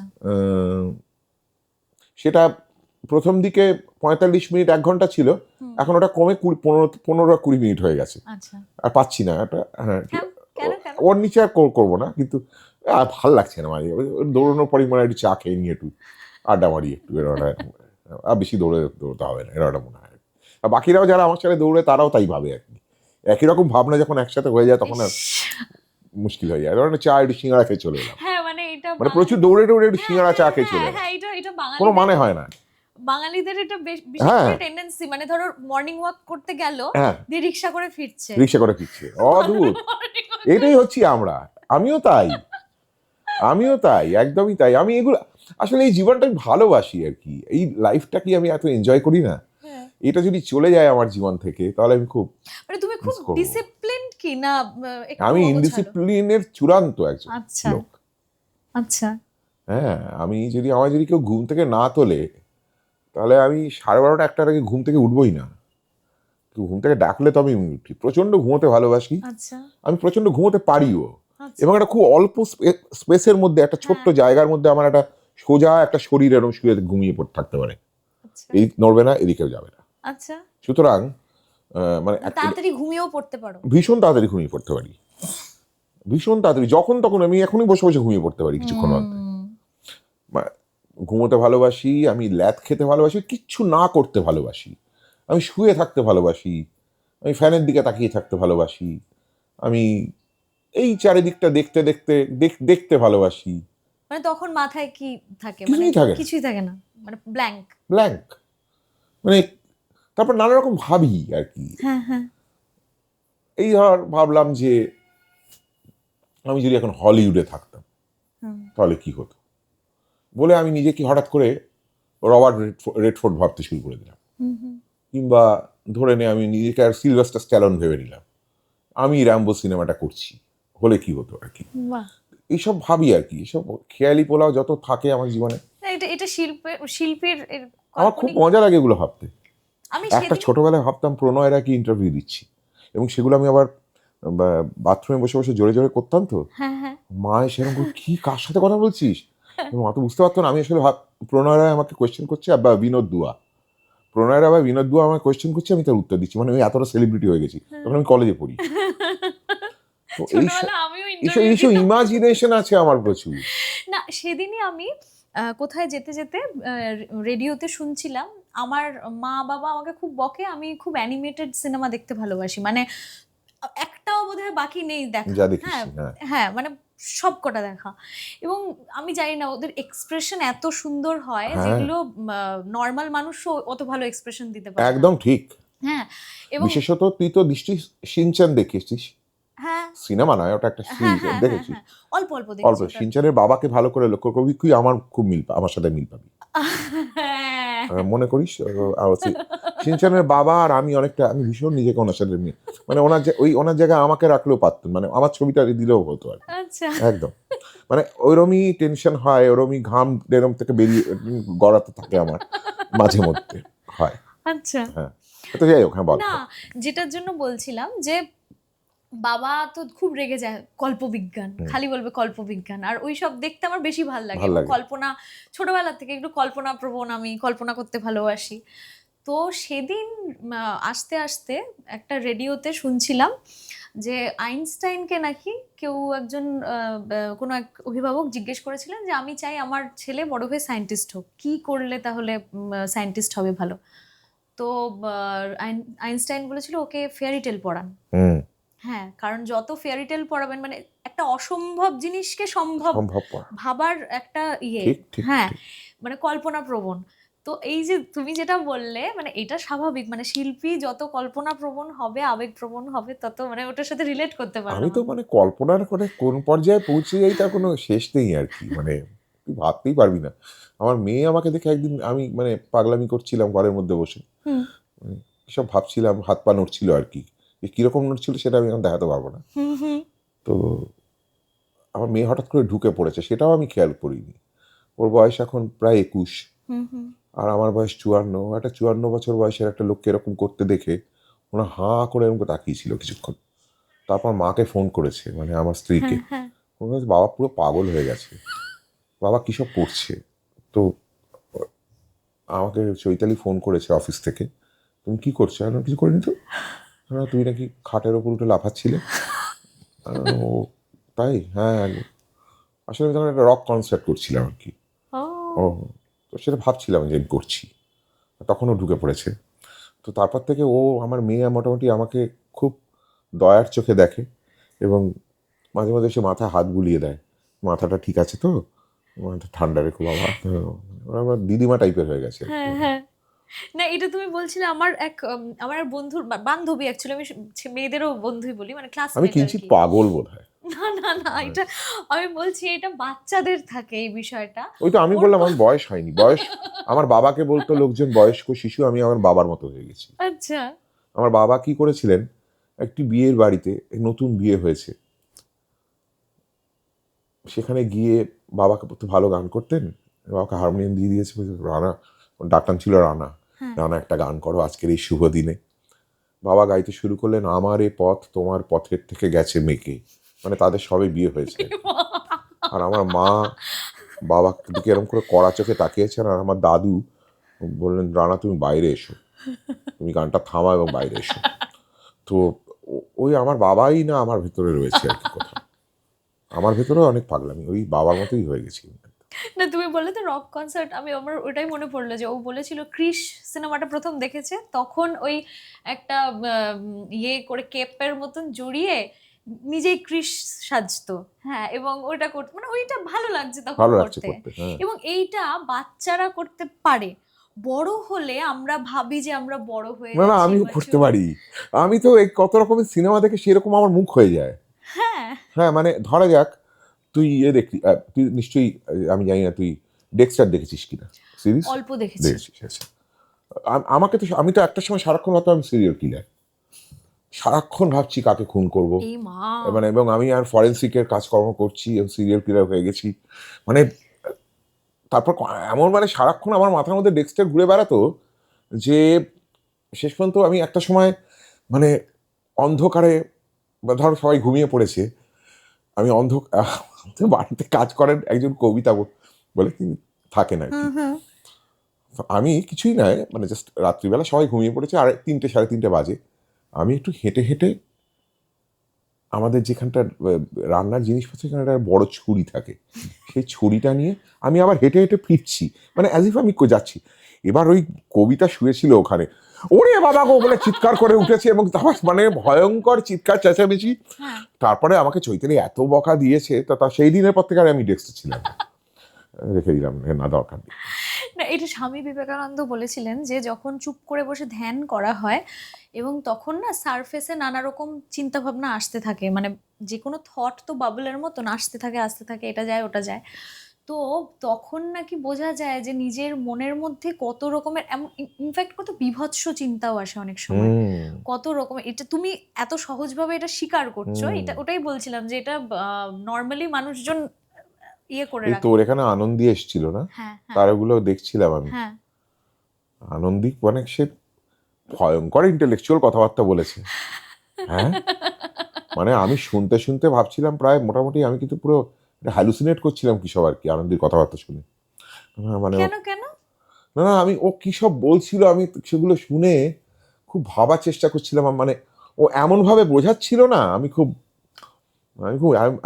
I was very moved by, মানে মুভ বাই ওর কথাবার্তাগুলো শুনে।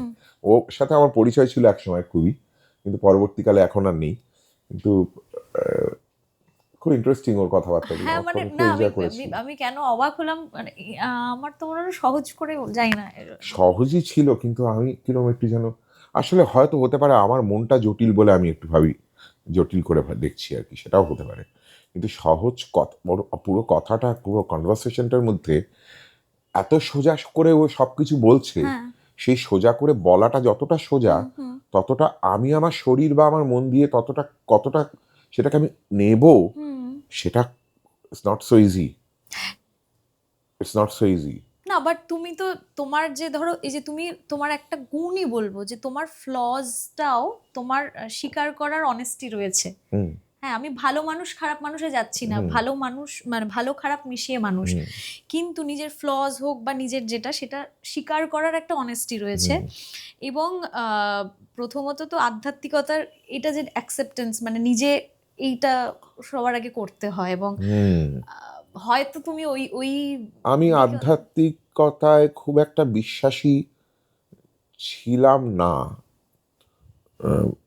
আজকাল একটু, আবার আমি একটুখানি ভণ্ডও বলতে পারিস, তার কারণ হচ্ছে যখন প্রচন্ড ভয়টায় পেয়ে যাই, বা কারুর আমার খুব কাছের মানুষের শরীর, বিশেষত শরীর খারাপ হয়, হসপিটালাইজড হয়, তখন আমি খুব ভগবানের নাম করি, কিন্তু এমনি আমি সময় আবার নয়। হ্যাঁ এমনি সময় এমনি নয়। সময় হয় না, অথচ আমি নিজেকে এথিস্ট বলি, হুম, যে হুম। ভণ্ডামি করি আর কি। আসলে আমি কারণ ভয় পাই যখন, হ্যাঁ। তখন বিশেষত চৈতালি যতবার হসপিটালাইজড হয়েছে, কি আমার মেয়ে আমার ছোটবেলায় অনেক সময় হসপিটালাইজড হয়েছে, ওর অ্যাজমা ছিল, তখন তো আমি খুবই মানে ঈশ্বরকে ডেকেছি আর কি, যে সুতরাং ভয় পেলে আমি ঘাবড়ে যাই আর কি। বা এখন যেমন আজকাল আমি একটু মনে পড়ছে যে একটুখানি দুর্বল হয়ে পড়ছি মাঝে মধ্যে মনে, আমি আবার বেলুড় মঠের দীক্ষিত। আচ্ছা। হ্যাঁ, আমার মা ছোটবেলায় দীক্ষা, এবং সেই আচ্ছা। দীক্ষা মন্ত্র আমি দুনিয়ার লোককে বলেও বেরিয়েছি। হ্যাঁ, সে দীক্ষা আমার দেওয়ার পর আমায় বলেছিল ওটা কাউকে না কাউকে না বলতে। বলতে। সবাইকে বলে জোরে জোরে চিৎকার করে বলেছি, মা আমাকে তাড়া করতো আর কি। তো আমি সবাইকে জোরে জোরে এই আমার দীক্ষা মন্ত্র এইটা বলে চিৎকার করে এই বলতাম। যাই হোক, তো এখন এখন আমার কিরম মনে হয় যে মাঝে মধ্যে একটু বেলুড়ে চলে যাই বিকেলবেলা, গিয়ে ওদের ওই আরতিটা শুনি, ওদের গান, অ্যাকচুয়ালি খুব মানে ওটা হয়তো মনে খুব একটা ভালো শান্তি লাগে। দেবে। আহ, হয় শান্তি তো হয় একটা, কিন্তু সেটা কিভাবে হয়, কেন হয়, সেইটার কোনো উত্তর তো আমার জানা নেই। সেই জন্য খোঁজার চেষ্টা করো কখনো? কি করে জানবো সেটা আমি ঠিক বুঝতে পারি না। আমাকে তাহলে প্রশ্ন বই করতে হবে। না মানে কখনো এই রিলেটেড বই পড়ার চেষ্টা না, আমি করেছো? খুব একটা পড়িনি। তুমি পড়তে শুরু করতে পারো। স্বামী বিবেকানন্দ অ্যাকচুয়ালি কেন আমি নিজে স্বামী বিবেকানন্দকে ফলো করি, আমার যিনি গুরুও আছেন মানে খুব না সায়েন্টিফিক ভাবে বোঝান, মানে কোনো গাঁজাখুরি গপ্প নয়, এবং স্বামী বিবেকানন্দর অ্যাপ্রোচটাও ওয়াজ ভেরি সায়েন্টিফিক। হুম। এবং উনি বলেছেন যে যদি ঈশ্বর, তুমি তো দর্শন যদি না করে থাকো কেন ঈশ্বরে বিশ্বাস করবে, মানে স্পষ্টবাদী নাস্তিক মানে হুম। ভণ্ড অপেক্ষা বেটার। হুম। হুম। তুমি দেখোনি, তুমি স্বীকার করে নাও। হুম। এবার এটা আমারও যেরকম প্রথমে ছোটবেলায় একটা সময় আসলে আমার বাবা নাস্তিক এবং আমার মা আস্তিক। হুম। ছোটবেলায় প্রশ্ন করতে করতে করতে হুম। করতে গেছি এবং নানা রকম প্রশ্ন এসেছে। টেনশন হতো, সেটা বুঝতে পারতাম না কিভাবে কন্ট্রোল করব। হুম। আমার গুরুজি যিনি গান শিখেছেন কুমার মারদুর, উনি আমাকে বলেছিলেন তুমি একটু কাউকে মানো। আমি বললাম কাকে মানবো, আমি তো কাউকে দেখতে পাই না, হুম। কেন মানবো? তখন মানে সেই সময় আমি এথিস্ট ছিলাম। হুম। উনি তখন বললেন যে অনেক ভাবলেন, ভেবে বললেন আচ্ছা সূর্যকে তো দেখতে পাও, সূর্য রোজ ওঠে এবং আহ, সূর্যর থেকেই অ্যাকচুয়ালি সবটাই মানে গাছ সালোক সংশ্লেষ করছে, হুম। তারপর আমরা সেই গাছ পুরোটা একটা বাস্তুতন্ত্রের মধ্যে রয়েছে। তো সূর্য ছাড়া কোনো কিছুই সম্ভব হতো না, পৃথিবীও ঘুরতো না ওই ইয়ে ছাড়া। তাহলে সূর্যকে অ্যাটলিস্ট মানো, একটা কোনো বড় শক্তির কাছে সারেন্ডার করলে। আমি পরে নিজে এটা ফিল করেছি যে যখন আমি বিশ্বাস করছি যে না আমাকেই সবটা করতে হবে, মানে ইন্টেলেকচুয়াল আমি, তখন যেন একটু চাপ হয়ে যায়। এক্স্যাক্টলি তাই, এক্স্যাক্টলি, এবার একটু সারেন্ডার করলে না এক্স্যাক্টলি। সারেন্ডার করলে সুবিধে, খুব মাথা ফাঁকা হয়ে মাথা যায়। ফাঁকা হয়ে যায়। সেই কারণে সেটা তো আমি জানি, সেটা আমি একদম একমত। হ্যাঁ। এটা আমার মাও ছিলেন তো, আমার মাও জীবনে অনেক কষ্ট দুঃখ পেয়েছেন, তারপর একটা সময় একদম পুরো ভগবানের কাছে সারেন্ডার করে দিলেন আর কি। মানে সারেন্ডার আমি সেই আমি সেই সারেন্ডারটা করতে, সেটা তো আমার একটা ইগোতে লাগে যে আমি ওয়াই শুড আই সারেন্ডার, আমি কেন সারেন্ডার করবো, আমি এই সমস্যাটাকে আমি আমি এটাকে সামলাবো, এই সমস্যাটাকে আমি এটাকে হ্যাঁ কন্ট্রোল তুমিই করবো। করবে। এবং কিন্তু আমি সারেন্ডার করব কার কাছে, সে কে, কে সেই লোকটা যার কাছে আমি সারেন্ডার করব যে তুমি আমাকে বাঁচাও? এরকম কোনো এরকম তো কেউ নেই বলে, আমি তো কাউকে চিনি না এরকম কেউ যে আমাকে সমস্ত বিপদ আপদ থেকে, হ্যাঁ আমার স্ত্রী আছেন, আমার স্ত্রী আমার বন্ধুর মতো, তার কাছে আমি সারেন্ডার করলে সে আমায় বাঁচাতে পারে। কিন্তু আমার মেয়ে আছে, আমি জানি যতদূর সম্ভব সেও আমাকে হয়তো ভবিষ্যতে বাঁচাবে, আশা করছি। আমার বাবা মা ছিলেন, তাদের কাছে সারেন্ডার করলে তারা আমাকে বাঁচাতেন। এছাড়া তো আমি কাউকে পাই না সারেন্ডার মানে করার দেখতে মতো। পাও না না, চোখে। আমি কাউকে চোখে দেখতে পাই না সারেন্ডার করা। কিন্তু আমি চাইছি যে কেউ এমন আসুক, কেউ এমন থাকুক, বা কিছু একটা থাকুক, একটা একটা দেয়ালই থাকুক, বা একটা একটা একটা কিছু থাকুক, একটা কোনো ফিজিক্যাল ফরম্যাট থাকুক, সেই ফরম্যাটটাকে আমি মনে করব। সেটা ওই মূর্তিগুলো কি করে হবে কি হবে না, সেটা আমি জানি না, আই ডোন্ট নো, কিন্তু আমি সারেন্ডার করতে চাইছি। তুমি এমনি বিবেকানন্দ পড়তে পারো, মানে পড়লে থ্যাংক অনেক ইউ, অনেক পড়বো, নিশ্চয়ই মানে পড়বো। আমার মাও আমাকে অনেক ছোটবেলায় বলতেন একই কথা, শুনিনি, তবে তোর কথা শুনবো, পড়বো। না অবসর সময় এমনি কি করো? বই পড়ি, বই পড়ি। কিরকম ধরনের বই পড়ো? যেমন আমি এখন পড়ছি ধর তোর মুরাকামির লেখা।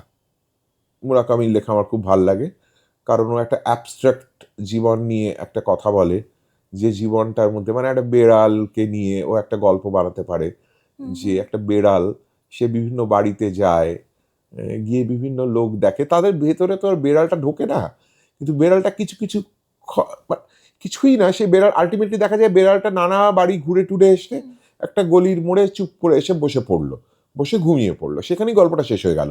কিন্তু ওই যে বেড়ালটার যে ঘুরে বেড়ানোটা, ওই ঘুরে বেড়ানোটার মধ্যে একটা বেড়ালটার একটা অদ্ভুত দিব্য দৃষ্টি আছে, মানে আমি বেড়ালের চোখ দিয়ে দেখছি আর কি। আচ্ছা। তো এই আমি এই মুহূর্তে এখন মুরাকামি পড়ছি। আমি কিছুদিন আগে আনন্দবাজার পত্রিকার শারদিয়াটা শেষ করে ফেলেছি, এই সময় শেষ করে ফেলেছি শারদিয়া।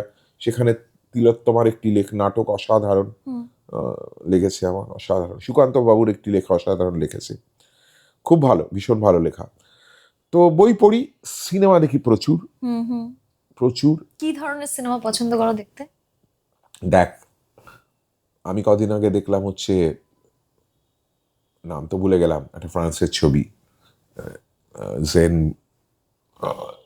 যাই হোক, মানে থ্রিলার পছন্দ করো? থ্রিলার ভাল লাগে। থ্রিলার তো দেখছি নেটফ্লিক্সের, এখন টিভি চালালেই তো থ্রিলার খুঁজে পাবি তুই। হ্যাঁ তো হ্যাঁ চারিদিকে শুধু থ্রিলারই থ্রিলার। হ্যাঁ। কে খুন আমি করেছে, যেমন না, আমি কে যেমন খুঁজে খুঁজে কে animation রেপ করেছে, কে খুন করেছে, 4টে murder, serial killer. Serial killer ভর্তি আমাদের জীবন আর কি। ওই জন্যই তো আমি সিরিয়াল কিলারের মতো হয়ে গেছিলাম আর কি। ওটা তো তুই না, পাবি। এটা মানে আমরা যা যা কনজিউম করছি সেটার একটা এফেক্ট পড়ে তো সেটা মানে একটু একবার বন্ধ হওয়া উচিত এগুলো, আমার তো মনে হয়। আসলে ভালো কন্টেন্ট দেখার বা শোনার ইচ্ছেটা মানুষের একটু কমে গেছে, বা সেই প্রবৃত্তিটা একটু মানে তার চাগারটা একটু কম হচ্ছে এই কারণে যে, আমার মেসোমশাই একটা কথা বলতেন অনেক বছর আগে, যে আমি তখন খুব শ্যাম বেনেগালের ভক্ত, গোবিন্দ নিহালানির ভক্ত, এম এস সেথুর ভক্ত, আর এইসব ছবি নিয়ে খুব আলোচনা করতাম। আমার মেসোমশাই অমিতাভ বচ্চন আর রাজেশ খান্না ছাড়া কাউকে চেনে না। আচ্ছা। তো এবার আমি এদের নিয়ে কথা বলছি, এই ছবিটা কেন দেখবো আমি অর্ধসত্য, আমি সমস্যায় বক্তব্য হচ্ছে আমি অর্ধসত্য দেখবো কেন? আমি একটা বাস্তব জীবন যেটা আমি রেগুলার আমি ফেস করছি, সেই জীবনটা কি আবার আমি কেন দেখতে যাবো? বরঞ্চ তার থেকে আমি অমিতাভ বচ্চনকে দেখবো যে তিনি 20টা লোককে এক হাতে পেটাচ্ছেন, হ্যাঁ, তিনি যা খুশি এখান থেকে লাফিয়ে ওখানে পড়ে যাচ্ছেন। ধর্মেন্দ্র একবার একটা এরকম করে দড়ি দিয়ে একটা প্লেনকে আটকে দিয়েছিলেন, প্লেন উঠতে পারছিল না, ধর্মেন্দ্র ধরেছিলেন বলে। তো সেটাই দেখবো আমি, হ্যাঁ। তো আমার সেটা দেখতেই ভালো লাগবে। হ্যাঁ, তো এখন আমার মেসোমশাইয়ের মতোই অনেক বেশি মানুষ হয়ে গেছেন বলে আমার ধারণা আর কি, যে তারা খুব সহজেই এন্টারটেইন হতে চাইছেন আর কি।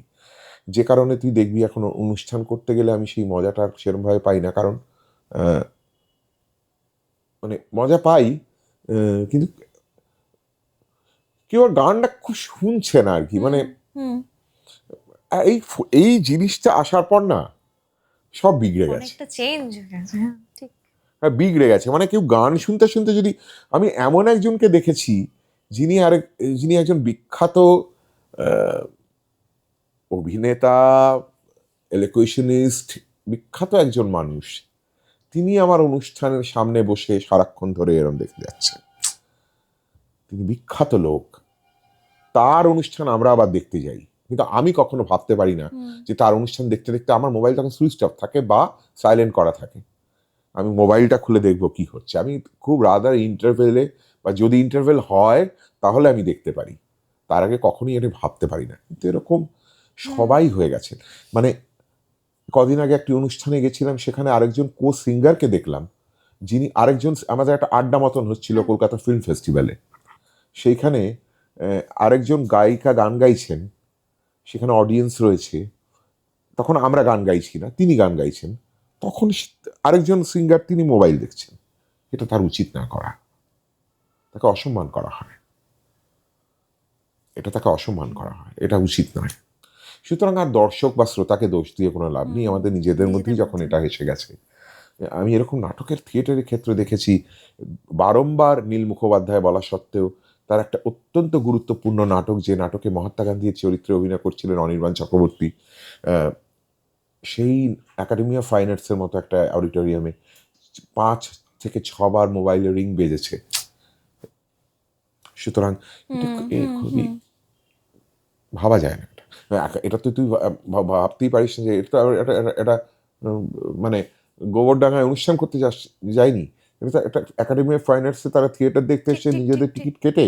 সেখানে যদি এই ঘটনা ঘটে, হুম, আসলে অস্থির হয়ে গেছি, খুব অধৈর্য হয়ে গেছি আমরা। কনসেন্ট্রেশন ব্রেক হয় খুব, মানে কনসেন্ট্রেশনের ভীষণ অভাব, সেটা আমার নিজেরও হচ্ছে, ইভেন আমার নিজেরও হচ্ছে।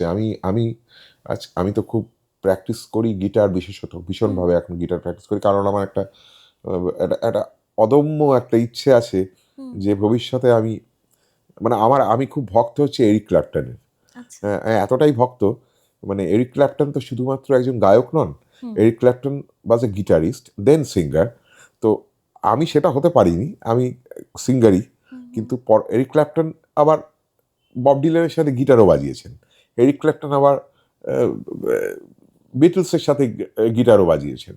তো আমার খুব ইচ্ছে যে আমি অন্য আরেকজন, আমারই সমকালীন আরেকজন শিল্পী, হুম, তিনি খুব বিখ্যাত শিল্পী, তিনি গান করবেন, তার সাথে আমি শুধু গিটার বাজাবো, গান গাইবো না, গিটার গিটার বাজাবো। বাজাবে, এটা আমার খুব শখ, হ্যাঁ, হ্যাঁ, ইচ্ছে আর কি। হ্যাঁ, তো সেই ইচ্ছেতে আমি গিটার শিখি, প্র্যাকটিস করি খুব, কিন্তু ওই যে কনসেন্ট্রেশন লেভেলটা কোথাও একটা কমে গেছে এইটার জন্যে। হুম, কারণ আমি যতই এটাকে দূরে সরি, আমি হয়তো একটা ঘরে গিয়ে করছি, ফোনটা অন্য ঘরে রেখে এসেছি, হুম, হুম, 15 মিনিট পরে আমার মনে হচ্ছে একবার ফোনটা দেখে আসি, কেউ ফোন করলো না তো, কেউ হোয়াটসঅ্যাপ করলো না তো, কোনো প্রোগ্রাম এলো না তো, কোনো রেকর্ডিং এলো না তো, হুম, বা ফেসবুকে কালকে যে পোস্টটা দিয়েছিলাম ওটার কত রিচ হলো, এই একটা মানসিক হুম। একটা ইচ্ছে থেকে যে আমি বেরোতে পারছি তা নয়। অ্যাকচুয়ালি ফেসবুক এবং ইনস্টাগ্রাম কিন্তু সাইকোলজিস্টদের দ্বারাই ডেভেলপ করা, যাতে মানে মানুষ ফিরে ফিরে আসে, ফিরে ফিরে আসে, ওইভাবে ওটা করা, এবং আমরা ওটাতে ফেসেও যাচ্ছি। একদম একদম। মানে কখনো ভাবো যে এখান থেকে কি করে বেরোনো যায়, বা ফেসবুক বন্ধ করে দিয়েছিলাম। কিন্তু আবার আমরা এমন একটা প্রফেশনে আছি, মানে আমি যেটা কোভিডের সময় আমি একটা করেছিলাম, আমার তখন অনেক উত্তর খুঁজছি, এবং ভিপাসনার নাম শুনেছিলাম। ভিপাসনাতে ওরকম 10 দিন কোনো রকম ফোন ইউজ করা যায় না, কারোর কারোর সাথে কথা বলা যায় না 10 দিন, কিছু লেখা জানি, যায় না। আমার একজন পরিচিত, তুমি করেছো কোনোদিনও? না আমি করি, আমি পারবো না। না, আমার খুব ইচ্ছে হয়েছিল, এবং আমি এনরোলও করে নিয়েছিলাম। বাড়ি থেকে বললো ত্যায্য মেয়ে করে দেবে যদি ওরম ভাবে যাই। তো আর যাওয়া হয়নি। আমি বাড়িতে বলেছিলাম যে তাহলে আমার সাথে 13 দিন কথা বলবে না, এবং কিছু একটা হয়েছিল, মানে আই নো, কি হয়েছিল? ওটা না আনএক্সপ্লেনেবল, মানে ওটা নিজেরই অনুভূতি হয়। মানে প্রথম কথা তো নিজের আহ, চিন্তা, ওই যে বললাম না, বাবলের মতন আসে, এবং কি হয়, আমরা যে কোনো চিন্তা যখন আসছে আমরা সেটাকে ধরে বসি, আমি এটাই, আবার সেটা চলে যায়, আবার একটা অন্য সত্তা চলে আসলো, হয়তো অন্য ভাবনা আসলো, এবার ওইটাকে অবজার্ভ করা, এটা গোটা জীবনে এটা অ্যাপ্লাই করা যায়। তো আমি আজ সেই যে 13 দিনের অভিজ্ঞতা, সেটা কি তোর পরবর্তী জীবনে কোনো কাজে লেগেছে? হ্যাঁ, একদমই, তাই? একদমই, একদমই। আচ্ছা। এবং এটা করা সত্যি ডিফিকাল্ট, এবং তখন কোভিড হয়েছিল বলেই আমি ওটা পেরেছিলাম। 10 দিনের জন্য ফেসবুক ডিঅ্যাক্টিভেট করে দিয়েছিলাম। আমিও করেছিলাম ডিঅ্যাক্টিভেট প্রায় 10-15 দিনের কিন্তু জন্য। এমন একটা প্রফেশনে আছি, এখন চাইলেও পারছি না, আমার ইচ্ছে করে, কিন্তু এমন একটা প্রফেশনে রয়েছি যে যেটা ডিমান্ড করে সাধনাই, অ্যাকচুয়ালি গান সর্বশ্রেষ্ঠ সাধনা, সেটা ওইটাই ডিমান্ড করে। কিন্তু আবার এমন একটা যেখানে এগুলো করতেও হয়, রেগুলার পোস্ট করতেও হয়, পুরোপুরি যদি অফ রাখি, ভাবে তুমি নেই। হ্যাঁ, মানে এখন একটা মাছ ধরি। হ্যাঁ, তাই তো, কি অদ্ভুত না, খুবই অদ্ভুত পরিস্থিতির শিকার আমরা। এমন একটা সময়ের মধ্যে দিয়ে আমি বললাম না, এখন সময়টা অনেক বেশি টাফ, অন্তত আমাদের সময় এটা ছিল না। আমরা যখন নিজেরা বড় হচ্ছি বা আমাদের নামডাক হচ্ছে তখন এটা ছিল না, কিন্তু এখন পরিস্থিতি অনেক কঠিন। সুতরাং আজকের ছেলে মেয়েরা যারা যে কোনো পেশায়, অভিনয়ে, গান বাজনায়, সাহিত্যে, যে কোনো পেশায় যারা কাজ করছেন, বা যারা ইউটিউবার হন, বা যারা নানা রকমের ভিডিও পোস্ট করেন বা পডকাস্টের মাধ্যমে, তারা তো কি দিনরাত খেটে চলেছেন। হ্যাঁ, সেই তাদের লড়াই আমাদের লড়াইয়ের কাছে কিচ্ছু না। হ্যাঁ, এখন আমাদেরকে শুধুমাত্র প্র্যাকটিস করতে হয়েছে, হ্যাঁ, একটা কোম্পানির কাছে যেতে হয়েছে, গিয়ে আমাকে গান না করবেন, করবেন না, এসে ডিপ্রেসড হয়ে বসে থেকেছি, আবার একটু 4টি ক্রিকেট খেলেছি, ফুটবল খেলেছি, আমার প্রেমিকার সাথে আমি একটু কান্নাকাটি করেছি, তারপর ভুলে গেছি, আবার নতুন করে শুরু করেছি, আর কিছু না, দ্যাটস ইট। কিন্তু এখন তা নয়, মোর কমপ্লিকেটেড। এখন বিশেষ করে যারা করে মানে সবসময় একটা কিছু করতে হবে সব রেগুলার। সময় কিছু করতে হবে। হ্যাঁ মানে আমার পডকাস্টের ক্ষেত্রে আমি যেমন ওই প্রেশারটা নিইনি, প্রথম দিকে ভাবতাম সপ্তাহে একটা করে, এত কন্টেন্টেরও তো দরকার নেই। যে Exactly. যে জিনিসটা আমি খুব Exactly. স্বাভাবিকভাবে করতে পারছি। এক্স্যাক্টলি, ওভার ওয়ার্ক হয়ে যাচ্ছে, প্রচুর বেশি কাজ, অনেক বেশি কাজ হচ্ছে, এত কাজের প্রয়োজন নেই। দেখলে দেখা যাবে যে সেই কাজগুলো দেখার যে মানুষগুলো, তারা কিন্তু তাদের ভিউ টাইমসগুলো কিন্তু খুব একটা বেশি নয়, হুম। খুব যে তারা পুরোটাই দেখছেন তা কিন্তু না নয়, না না একদম তাদের ধৈর্য নেই নেই। কিন্তু।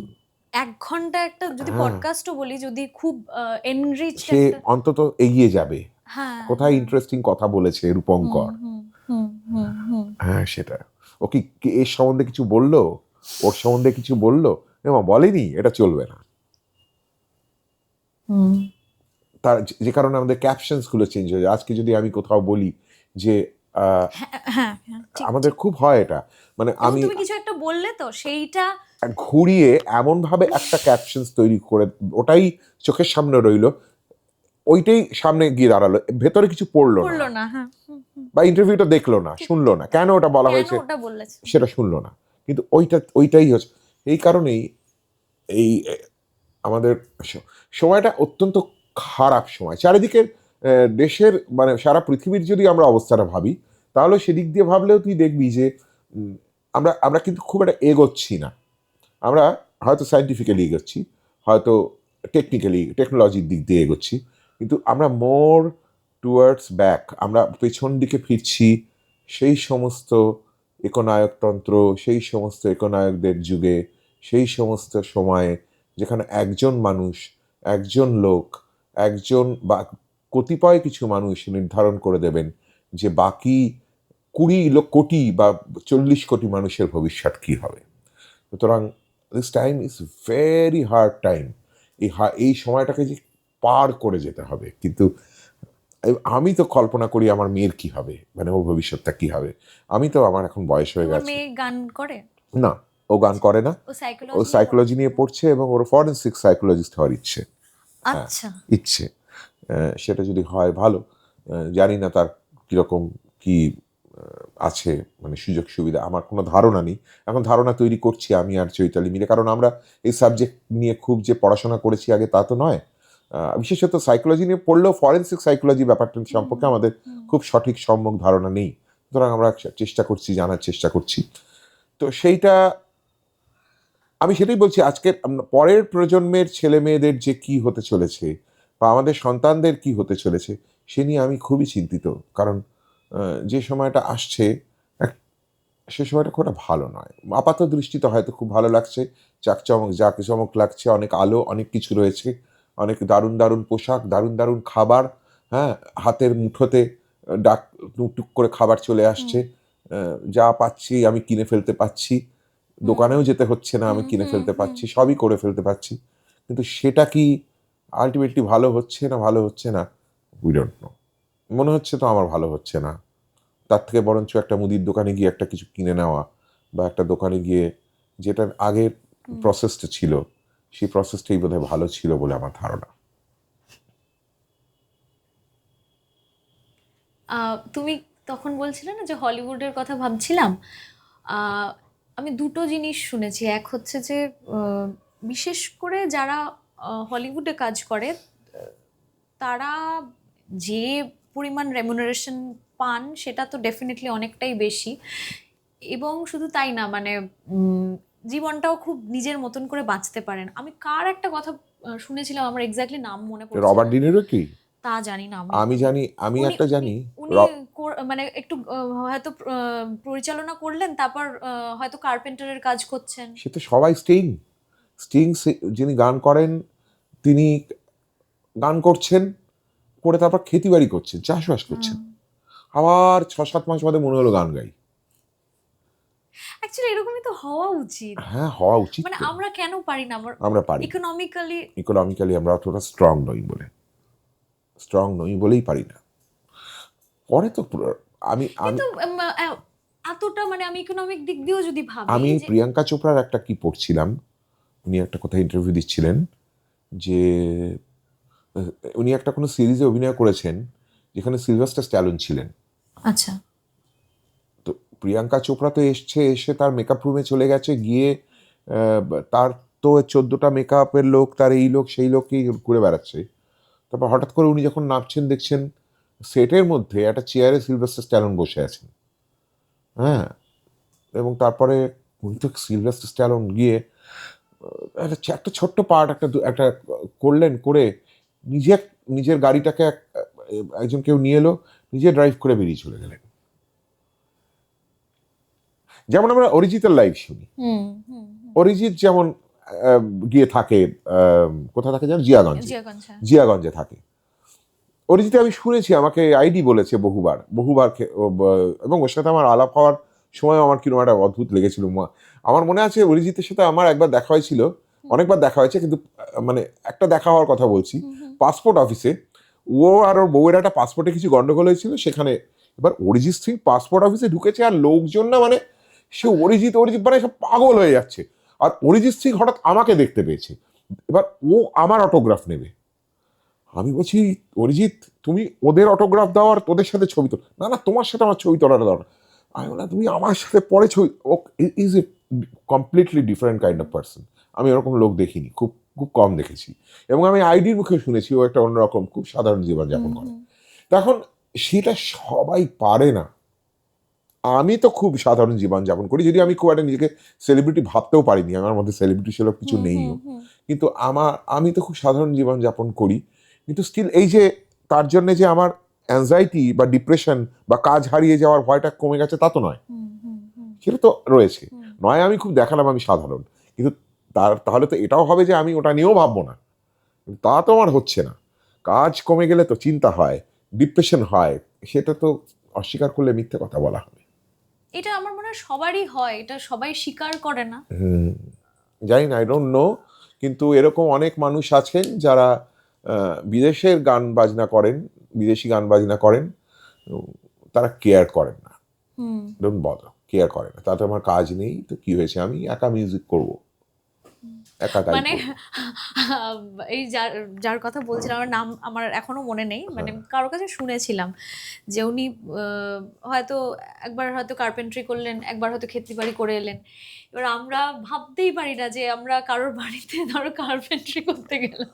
আমার মনে হয় তুই যদি একটু বিসমিল্লাহ খানকে ওর ইন্টারভিউগুলো দেখিস, আমার মনে হয় বিসমিল্লাহ খান ওরকম ছিলেন বোধ হয়। আচ্ছা, আমি উনি কোথাও করে বদার করতেন না। রাইট। আমার ওনার কথাবার্তা শুনলে আমার মনে হয় উনি করে বদা করতেন। উনি মিউজিককে সাধনা হিসেবেই দেখেছেন, এবং তার জন্য কিছু অর্থ মানুষ ওনাকে বাঁচতে হবে, অর্থ দিয়েছে, বেঁচেছেন। হ্যাঁ, আমার মনে হয় উনি ওরকমই এই যে আমাদের একটা অদ্ভুত একটা ওই আর্টিস্টদের আমাদের এটা দেখাতে হবে, মানে একটা কথা এখন বলে না যে বড় লোক হওয়া অ্যাকচুয়ালি কঠিন না, বড় লোক দেখানোটা বেশি কঠিন। মানে ভীষণ কঠিন। এইটা একটা সবার মধ্যে এখন এসে গেছে যে সবাইকে, যেহেতু সব কিছু দেখতে পাচ্ছি আমরা, আগে এত অ্যাক্সেসও ছিল না, কেন ভাবতে পারি না ওটা নিয়ে ভাবতে হবে। হ্যাঁ, কে এক্স্যাক্টলি। শেখালো যে সেলিব্রিটি মানে একটু আলাদা করে থাকা? হ্যাঁ, আমি তো ঠিক বুঝে উঠতে পারি না। আমার একবার এই ঘটনায় আমার একটা আবার একটা অন্য রকমের ঘটনা মনে পড়ে গেল। খুব ছোটবেলায়, সেটা আমার স্মৃতিতে খুব ছিল না, কিন্তু আমার মনে আছে এরকম হয়েছিল। মা আমাকে পরে বলেছিল, একটা মিনি বাসে করে আমি শ্যামবাজার থেকে আমার মাসির বাড়িতে যাচ্ছিলাম চিড়িয়া মোড়ে। এইবার সেইখানে সেই বাসটায় অনুপ কুমার উঠেছিলেন। আচ্ছা। এবার অনুপ কুমারকে বাসে কেউ চিনতে পারছে না। আমার মা আমাকে বলেছিল যে অনুপ কুমার খুব একটা, মানে কেউ যে ওনাকে চিনতে পারছে না, তাতে ওনার খুব অসুবিধা হচ্ছিল একটা। আচ্ছা। হ্যাঁ, তখন আমার মা, আমার সেটা মনে আছে যে মা একটা লোকের কাছে, আমার আবছা আবছা ছবিটা মনে আছে, মা গিয়ে বলে আপনি অনুপ কুমার না, আপনার অভিনয়ে আমি ভীষণ ভক্ত। অনুপ কুমার, আপনি আমায় চিনতে পেরেছেন? এই যে উনি যে আনন্দ পেলেন, এই আনন্দটা, এটাও একটা ঘটনা। তখনকার দিনও ছিল, মানে তখনও এরকম ছিল। মানে আমি তো ভাবি এই যে আমার যে ইভেন্ট ম্যানেজার যে আমাকে ম্যানেজ করে, এই অনুষ্ঠানের পরে সব সেলফি তুলতে আসে, তো ছবি তুলবেন না, ছবি তুলবেন না করে আমাকে নিয়ে যায়। আমি না তাকে ওকে বলেছি, ভাই তুমি এটা করো না, কারণ এরা যদি সত্যি ছবি না তোলে না, হ্যাঁ, আমি খুব বিপদে পড়বো। হ্যাঁ, সুতরাং এদের সাথে ছবিটা তুলেই ফেলি। মানে হঠাৎ করে একদিন দেখা গেল কেউই এলো না, কেউ তখন আবার ছবি খারাপ তুলতে এলো না, তুমি কাউকেই আর হাত ধরে এরকম করে নাড়াতে পারছো না, আমাকে তখন তো একা একা বেরোতে হবে। সুতরাং তুমি এই কষ্টটা করো না, তুমি বরঞ্চ অন্য কিছু করো। আমি ছবি তুলছি, আমার ছবি তুলতে খুব ভালো লাগে, ছোটবেলা থেকে আমার ছবি তোলার শখ। তো আহ, আমি ভাবি যে ওই যে যারা ছবি তুলতে এসছেন, এই অটোগ্রাফ তো আর আজকাল কেউ নেয় না, হ্যাঁ, ছবি হ্যাঁ। তোলে। এটা আমার পরম পাওয়া আর কি, যে এত মানুষের মধ্যে থেকে আমার সাথে ছবি তুলছেন, এটা অনেক বড় পাওয়া। পাওয়ার কথা আমার ছিল না। সুতরাং এবং ওটা না পেলে আমি খুব বিপদে পড়বো, ওটা না পেলে আমার খুব কষ্ট হবে, হয়তো হয়তো খুব কষ্ট হবে, মনে হয় কষ্ট হবে। আবার মাঝে মধ্যে ভাবি হবে না, আমি হয়তো এটাকে খুব ওভারকাম করে নিতে পারবো। আই ডোন্ট নো, মানে আমি ঠিক জানি না যে ভবিষ্যৎটা কি হতে চলেছে, এতে জানা সম্ভব না। এখনই দুম করে একটা কিছু বলা উচিত না। এই যে আমি একটু আগে বললাম 65 বছরে রিটায়ার করবো, কি হয়ে গেল জীবনে, হয়তো দেখা গেল 65 বছর অব্দি বাঁচলামই না, হ্যাঁ, তাই না? তো 65 বছর অব্দি গান গাওয়ার সম্ভাবনা রইলো না। হয়তো 65 বছরে গিয়ে এমন ভালো এমন ভালো গান গাইতে শুরু করলাম, আমি 165 বছর বয়স অব্দি গান গাইছি। লোকে বলছে রূপঙ্কর বাবু আপনি থামুন।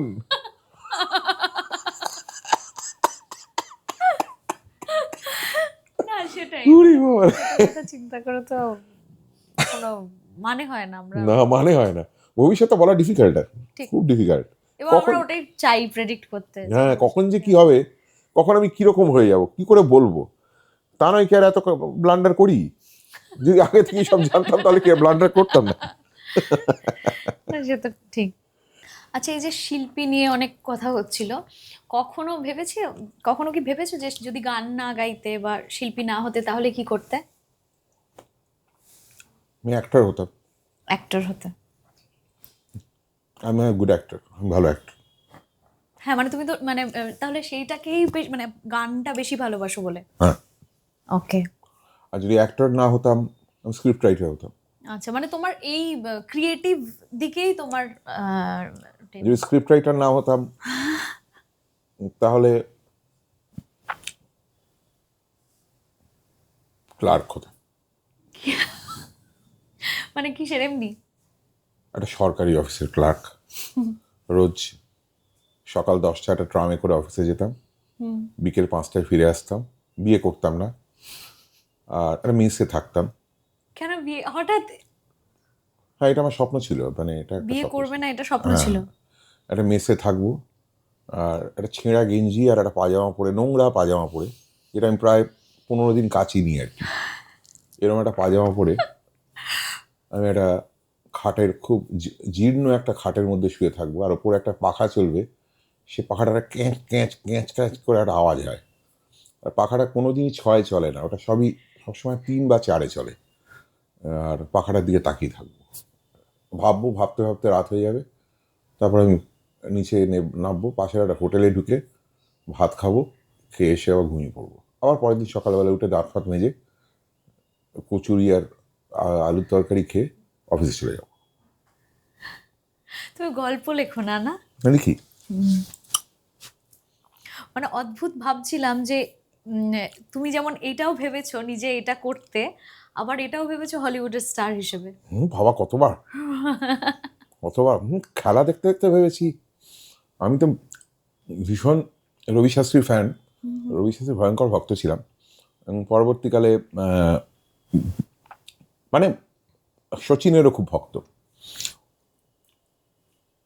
মানে আমি শচীন যে কটা ড্রাইভ করতে, এরকম কত ড্রাইভ আমি ঘুমিয়ের মধ্যে করেছি তার কোনো ইয়ত্তা নেই আর কি। সে তো স্ট্রেট ড্রাইভ আর কভার ড্রাইভে তো মানে সেই কারণেই তো বললাম না আমি সোজা হয়ে শুয়ে থাকতাম, কারণ মানে অ্যাকচুয়ালি যখন মহুল ছোট ছিল, মহুল তো মাঝখানে শুতো। একবার এরকম অনেকবারই হয়েছে, ওর হাত এবং আমার পায়ের দ্বারা মহুলের আঘাত পেয়েছে। তখন থেকে আমাকে চৈতালি বলেছিল আমি স্ট্রেট হয়ে শুয়ে থাকবে। ওই থেকে যে আমার একটা প্র্যাকটিস তৈরি হয়ে গেছে সোজা হয়ে শুয়ে থাকা, হাত পা না নাড়া, সেটা আমি এখন একদম ফলো করে চলেছি। কারণ আমি সারাক্ষণ তো স্বপ্ন দেখতাম আমি এই করছি, এই করছি, খেলছি। আমি যা দেখি তাই হয়ে যাই। হুম হুম আমি মানে আমার মনে আছে অগ্নিপথ দেখে আমি কতবার চেয়ে হ্যালো ম্যাম বিজয় দিলার আছো, এই সারাক্ষণ ধরে এরকম করেই কথা বলতাম অনেকের সাথে। হুম তো আমি যা দেখতাম তাই হয়ে যেতাম। মানে সৌমিত্রবাবুর ফেলুদা দেখে হঠাৎ আমি সোনার কেল্লা দেখে সারাক্ষণ পাঞ্জাবি পাজামার এরকম করে চাদর মুড়ি দিয়ে জয়বায় ফেলুদা দেখে সবাই বলছে, আমার বন্ধুরা বলছে কেন এরকম করে, এটা ক্রিকেট খেলতে এসছি আমি ওরম ভাবে। তুই বল করবি কি করে? আমি বলি, কেন আরে চাদর দিয়ে বল করা যায় না? কি সুন্দর বল করছে, চাদরটা উড়ে চলে গেল। তো যাই হোক, তো আমি খুব আমি ভীষণ মানে theatre actor, cinema actor, cricketer, footballer, আমি যা দেখি সেটার সাথে ইনভলভ। এটা কিন্তু আমি সদ্গুরুর একটা বই পড়েছিলাম, ইনার ইঞ্জিনিয়ারিং মোস্ট প্রবাবলি, ওখানে পড়েছিলাম যে একজন উনিও এটা করতেন, যে যখন কেউ মানে যখন সাধু বলি বা যোগী বলি একটা পাতা দেখে, তখন সে পাতাটাই হয়ে যায় সে। এইটা আমি হতে মানে পারিনি। আমি জাস্ট বলছি, এটা মানে তুই এটা তুমি একটা অন্য লেভেলে চলে গেছিস। এই আমার লেভেলটা অত্যন্ত নিম্নমানের একটা লেভেল, বুঝেছিস? হ্যাঁ, এটা আমার অনেকের স্বপ্ন থাকে। তুই যেটা বললি সেটা খুব কম লোকের স্বপ্ন থাকে, যে বা দেখতে পায় একটা পাতা হয়ে যাওয়া। আমি যেটা বললাম সেটা এরকম 1 কোটি মানুষ রয়েছে, তাদের একই রকম তারা দেখেন, তারা বলেন না। আচ্ছা, আমি সেটা বলে দিলাম। হয়তো এখানে দেখা যাবে এরকম অনেকে আছেন relate করতে পারবো। যে আমার যেমন জিনাত আমানকে বিয়ে করার খুব ইচ্ছে ছিল।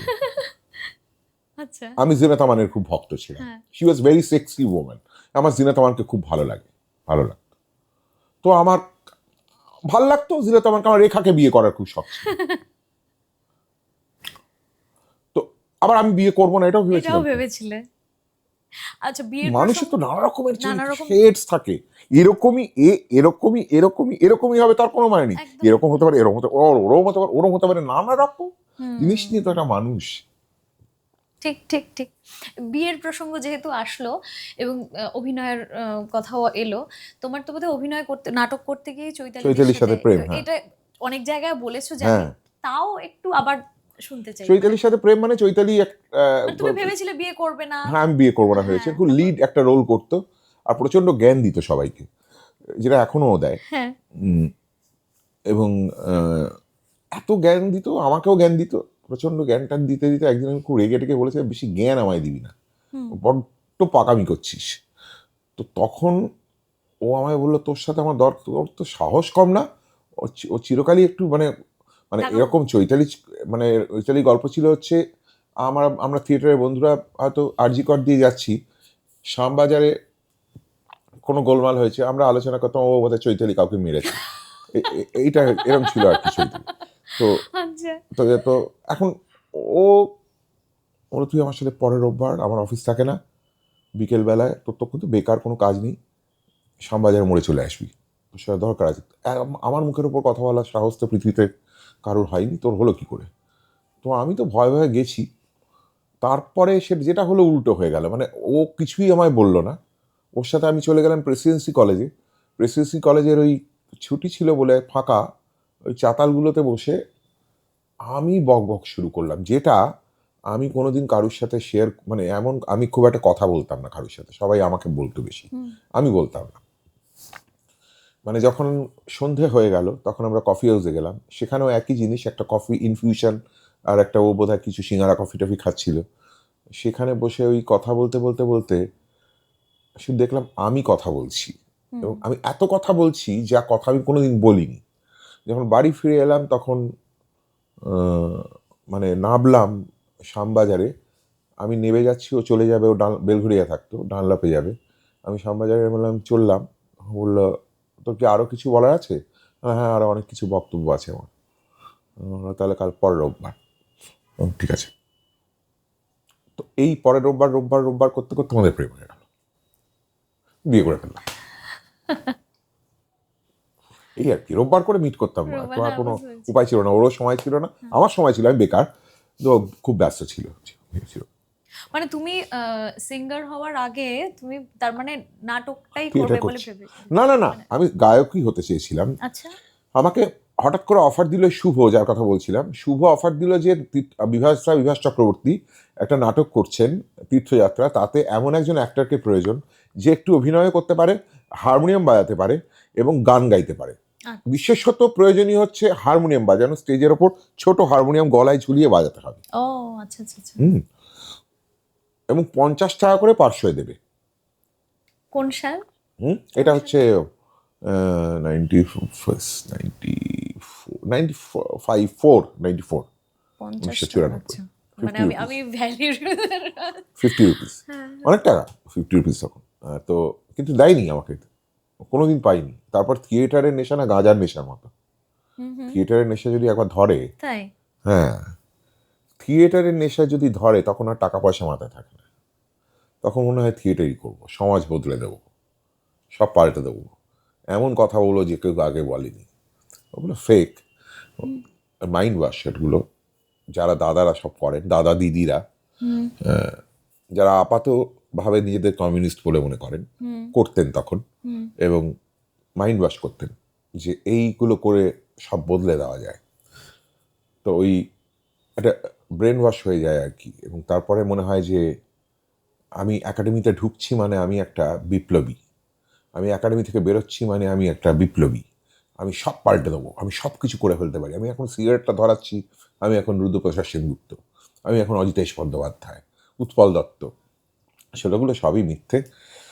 আলটিমেটলি যারা সেখান থেকে নিজেদের সুযোগ সুবিধা খুঁজে নিতে পারেন তারাই করেন, যারা দিল্লির গ্রান্ট ব্যবস্থা করতে পারেন তারাই টিকে থাকেন। আর এই সমস্ত ছেলে পিলে মেয়েগুলোকে বোকা বানিয়ে, এই যে কারণে আজকালকার খুব একটা বুদ্ধিমান ছেলে মেয়ে হয়ে গেছে বলে, আজকের দিনে অত্যন্ত বুদ্ধিমান ছেলে মেয়ে হয়ে গেছে বলে খুব একটা কেউ খুব একটা ভেড়ে না, হ্যাঁ, কম ভেড়ে। আমরা খুব বোকা ছিলাম, ইমোশনাল ছিলাম, খুব সহজে ব্রেন ওয়াশ করে দেওয়া যেত, সব পাল্টে দেবো এই করে। কোনোদিন 50 টাকাটা দিলই না, আর আমিও চাইতে পারলাম না, কারণ প্রয়োজনই ছিল না। 50 টাকা তখন কি, হোয়াট ইজ 50 রুপিস? এখন তো আমি পুরো সমাজ পাল্টাতে এসেছি, অন্যরকম একটা ভাবনা চিন্তা।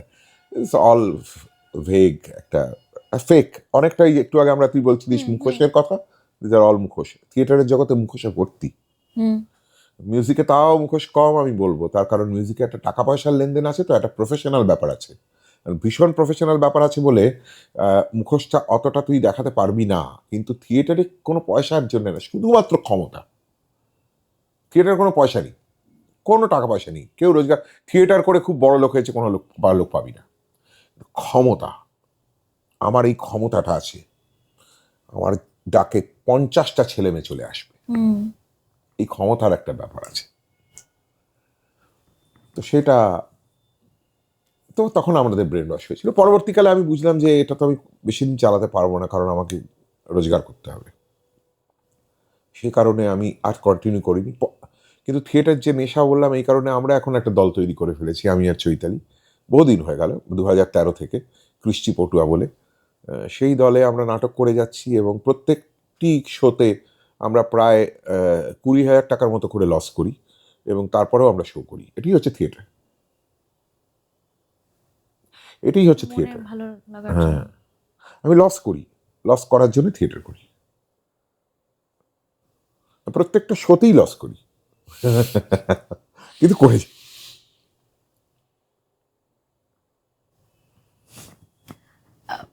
আমার মনে হয় যে তুমি কোনোদিনও ওই পপুলার হওয়ার জন্য আজকাল অনেকে অনেক কিছু করে, মানে এটা সবটা তো বলতেও পারবো না। গ্রিন রুমেই একবার আলোচনা হচ্ছিল অনেক সিঙ্গারের ক্ষেত্রে, মানে আগের অন্য লোক এনে ভরানো বা না, ওটা আমি করেই উঠতে পারিনি, আমি কাউকে পাত্তাই দিই না। যারা আমায় ফোন করে আমার বাড়িতে আসবে বলে, তাদের বলি কেন তুমি আমার বাড়িতে আসবে, মানে হঠাৎ করে তুমি আমার বাড়িতে আসবে কেন? না, আমি আপনার গানের খুব ভক্ত। তো কি হয়েছে, তুমি আমার গানের ভক্ত বলে আমার বাড়িতে আসবে কেন? আমার গান শুনতে এসো স্টেজে বা কোথাও এসো, স্টুডিওতে এসো, বাড়িতে একদম আসবে না। আমি পছন্দই করি না যে আমার বাড়িতে এসে আমার চামচারা সব বসে চামচাগিরি করবে, আমার ভালো বলবে। যারা আমার যত বেশি হিংসা করে, আমার তো মনে হয় তারা ততই আমার পেছনে বাজ দেওয়ার চেষ্টা করছে। আমার তো কোনো সময় ভালো লাগে না, আমার একদম ভালো লাগে না। আমি কোনোদিন পাত্তা দিই একদম এটা। আর সেই কারণে আমি কোনো লোকজন নিয়ে যাব, তারা চিৎকার করে বলবে রূপঙ্কর এই গান, ওই গান, ওই গান, সেই গান, এ তো আমি কাউকে পেলামই না, তো কাউকে তো পাত্তাই দিইনি কোনোদিন, আমার নেই। অনেস্টলি এভাবেই মানে দরকারও পড়ে না, বাট কেউ কেউ মনে করে, অনেকেই করেন, হ্যাঁ, অনেকেই করে। আগে তো করতোই অনেকেই, এখনো করেন বোধহয়। একটা মজার খেলা খেলবো, যেটা আমরা প্রত্যেকটা এপিসোডেই করি। ধরো,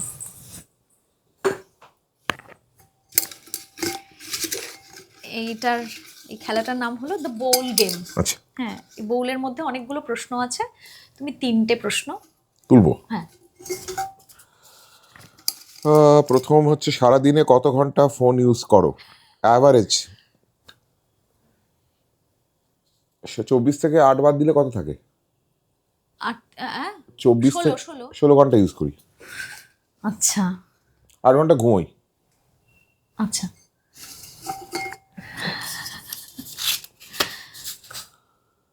ইন্ডিয়ান সিটিজেন না হলে কোন দেশে জন্মাতে চাইতে? ইন্ডিয়ান সিটিজেন না হলে ফিনল্যান্ডে জন্মাতে চাইতাম। ফিনল্যান্ড।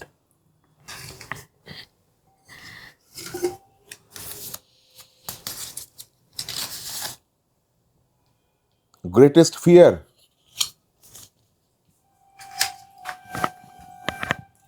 গ্রেটেস্ট ফিয়ার তো প্রচুর। কোনোদিন ভূত দেখে ফেলবো। যদি ভগবান হয়?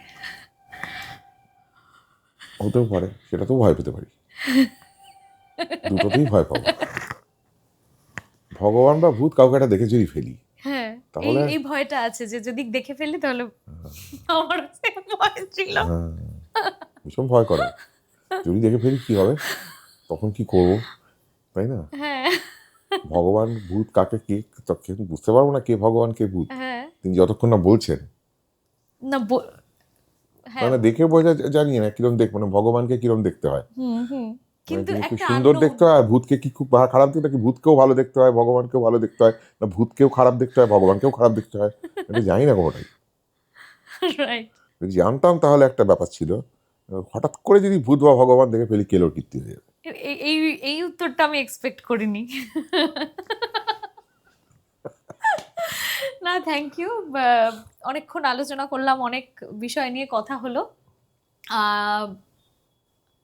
আরো হয়তো প্রশ্ন থাকলো, আবার নিশ্চয়ই আবার আড্ডা হবে, হবে, আবার নিশ্চয়ই। কিন্তু একটু গান করলে ভালো। গান করে দিচ্ছি এটা। হ্যাঁ আমি ইউকুলেলে বাজাতে। না আমি পারবো, ভুল ভাল বাজি ফেলবো। ও আচ্ছা আচ্ছা। এমনি গেয়ে দিই এটা। হারমোনিয়াম? হারমোনিয়াম আছে, আবার হারমোনিয়াম নিয়ে এলে মুশকিল হবে। পিয়ানো বাজাতে? হারমোনিয়াম হলেই ভালো সবচেয়ে। হারমোনিয়াম হ্যাঁ নিয়ে আসি। আবার এত হারমোনিয়াম বাজিয়ে আবার গান আচ্ছা আচ্ছা টেক করে নে। ওকে ওকে ওকে ঠিক আছে। হ্যাঁ, কি গান গাইবো যা ইচ্ছে তাও। হ্যাঁ হ্যাঁ, তুমি আজ শ্রাবণের বাতাস বুকে আজ শ্রাবণ। গাইতে পারো, ওটা খুব পছন্দের গান। আজ শ্রাবণের বাতাস বুকে হে কোন সুরে গায়, আজ বর্ষা নামলো সারা আকাশ আমার পায়, আজ শুধু মেঘ সাজাই মেঘে, আজ শুধু মেঘ বুকে, আজ শুধু বিষ ঢালবে আকাশ বিষ মেশানোর সুখে, দাও ঢেলে দাও যে প্রেম আমার হৃদয়ে চলে যায়, আজ বর্ষা নামলো সারা আকাশ আমার পায়ে।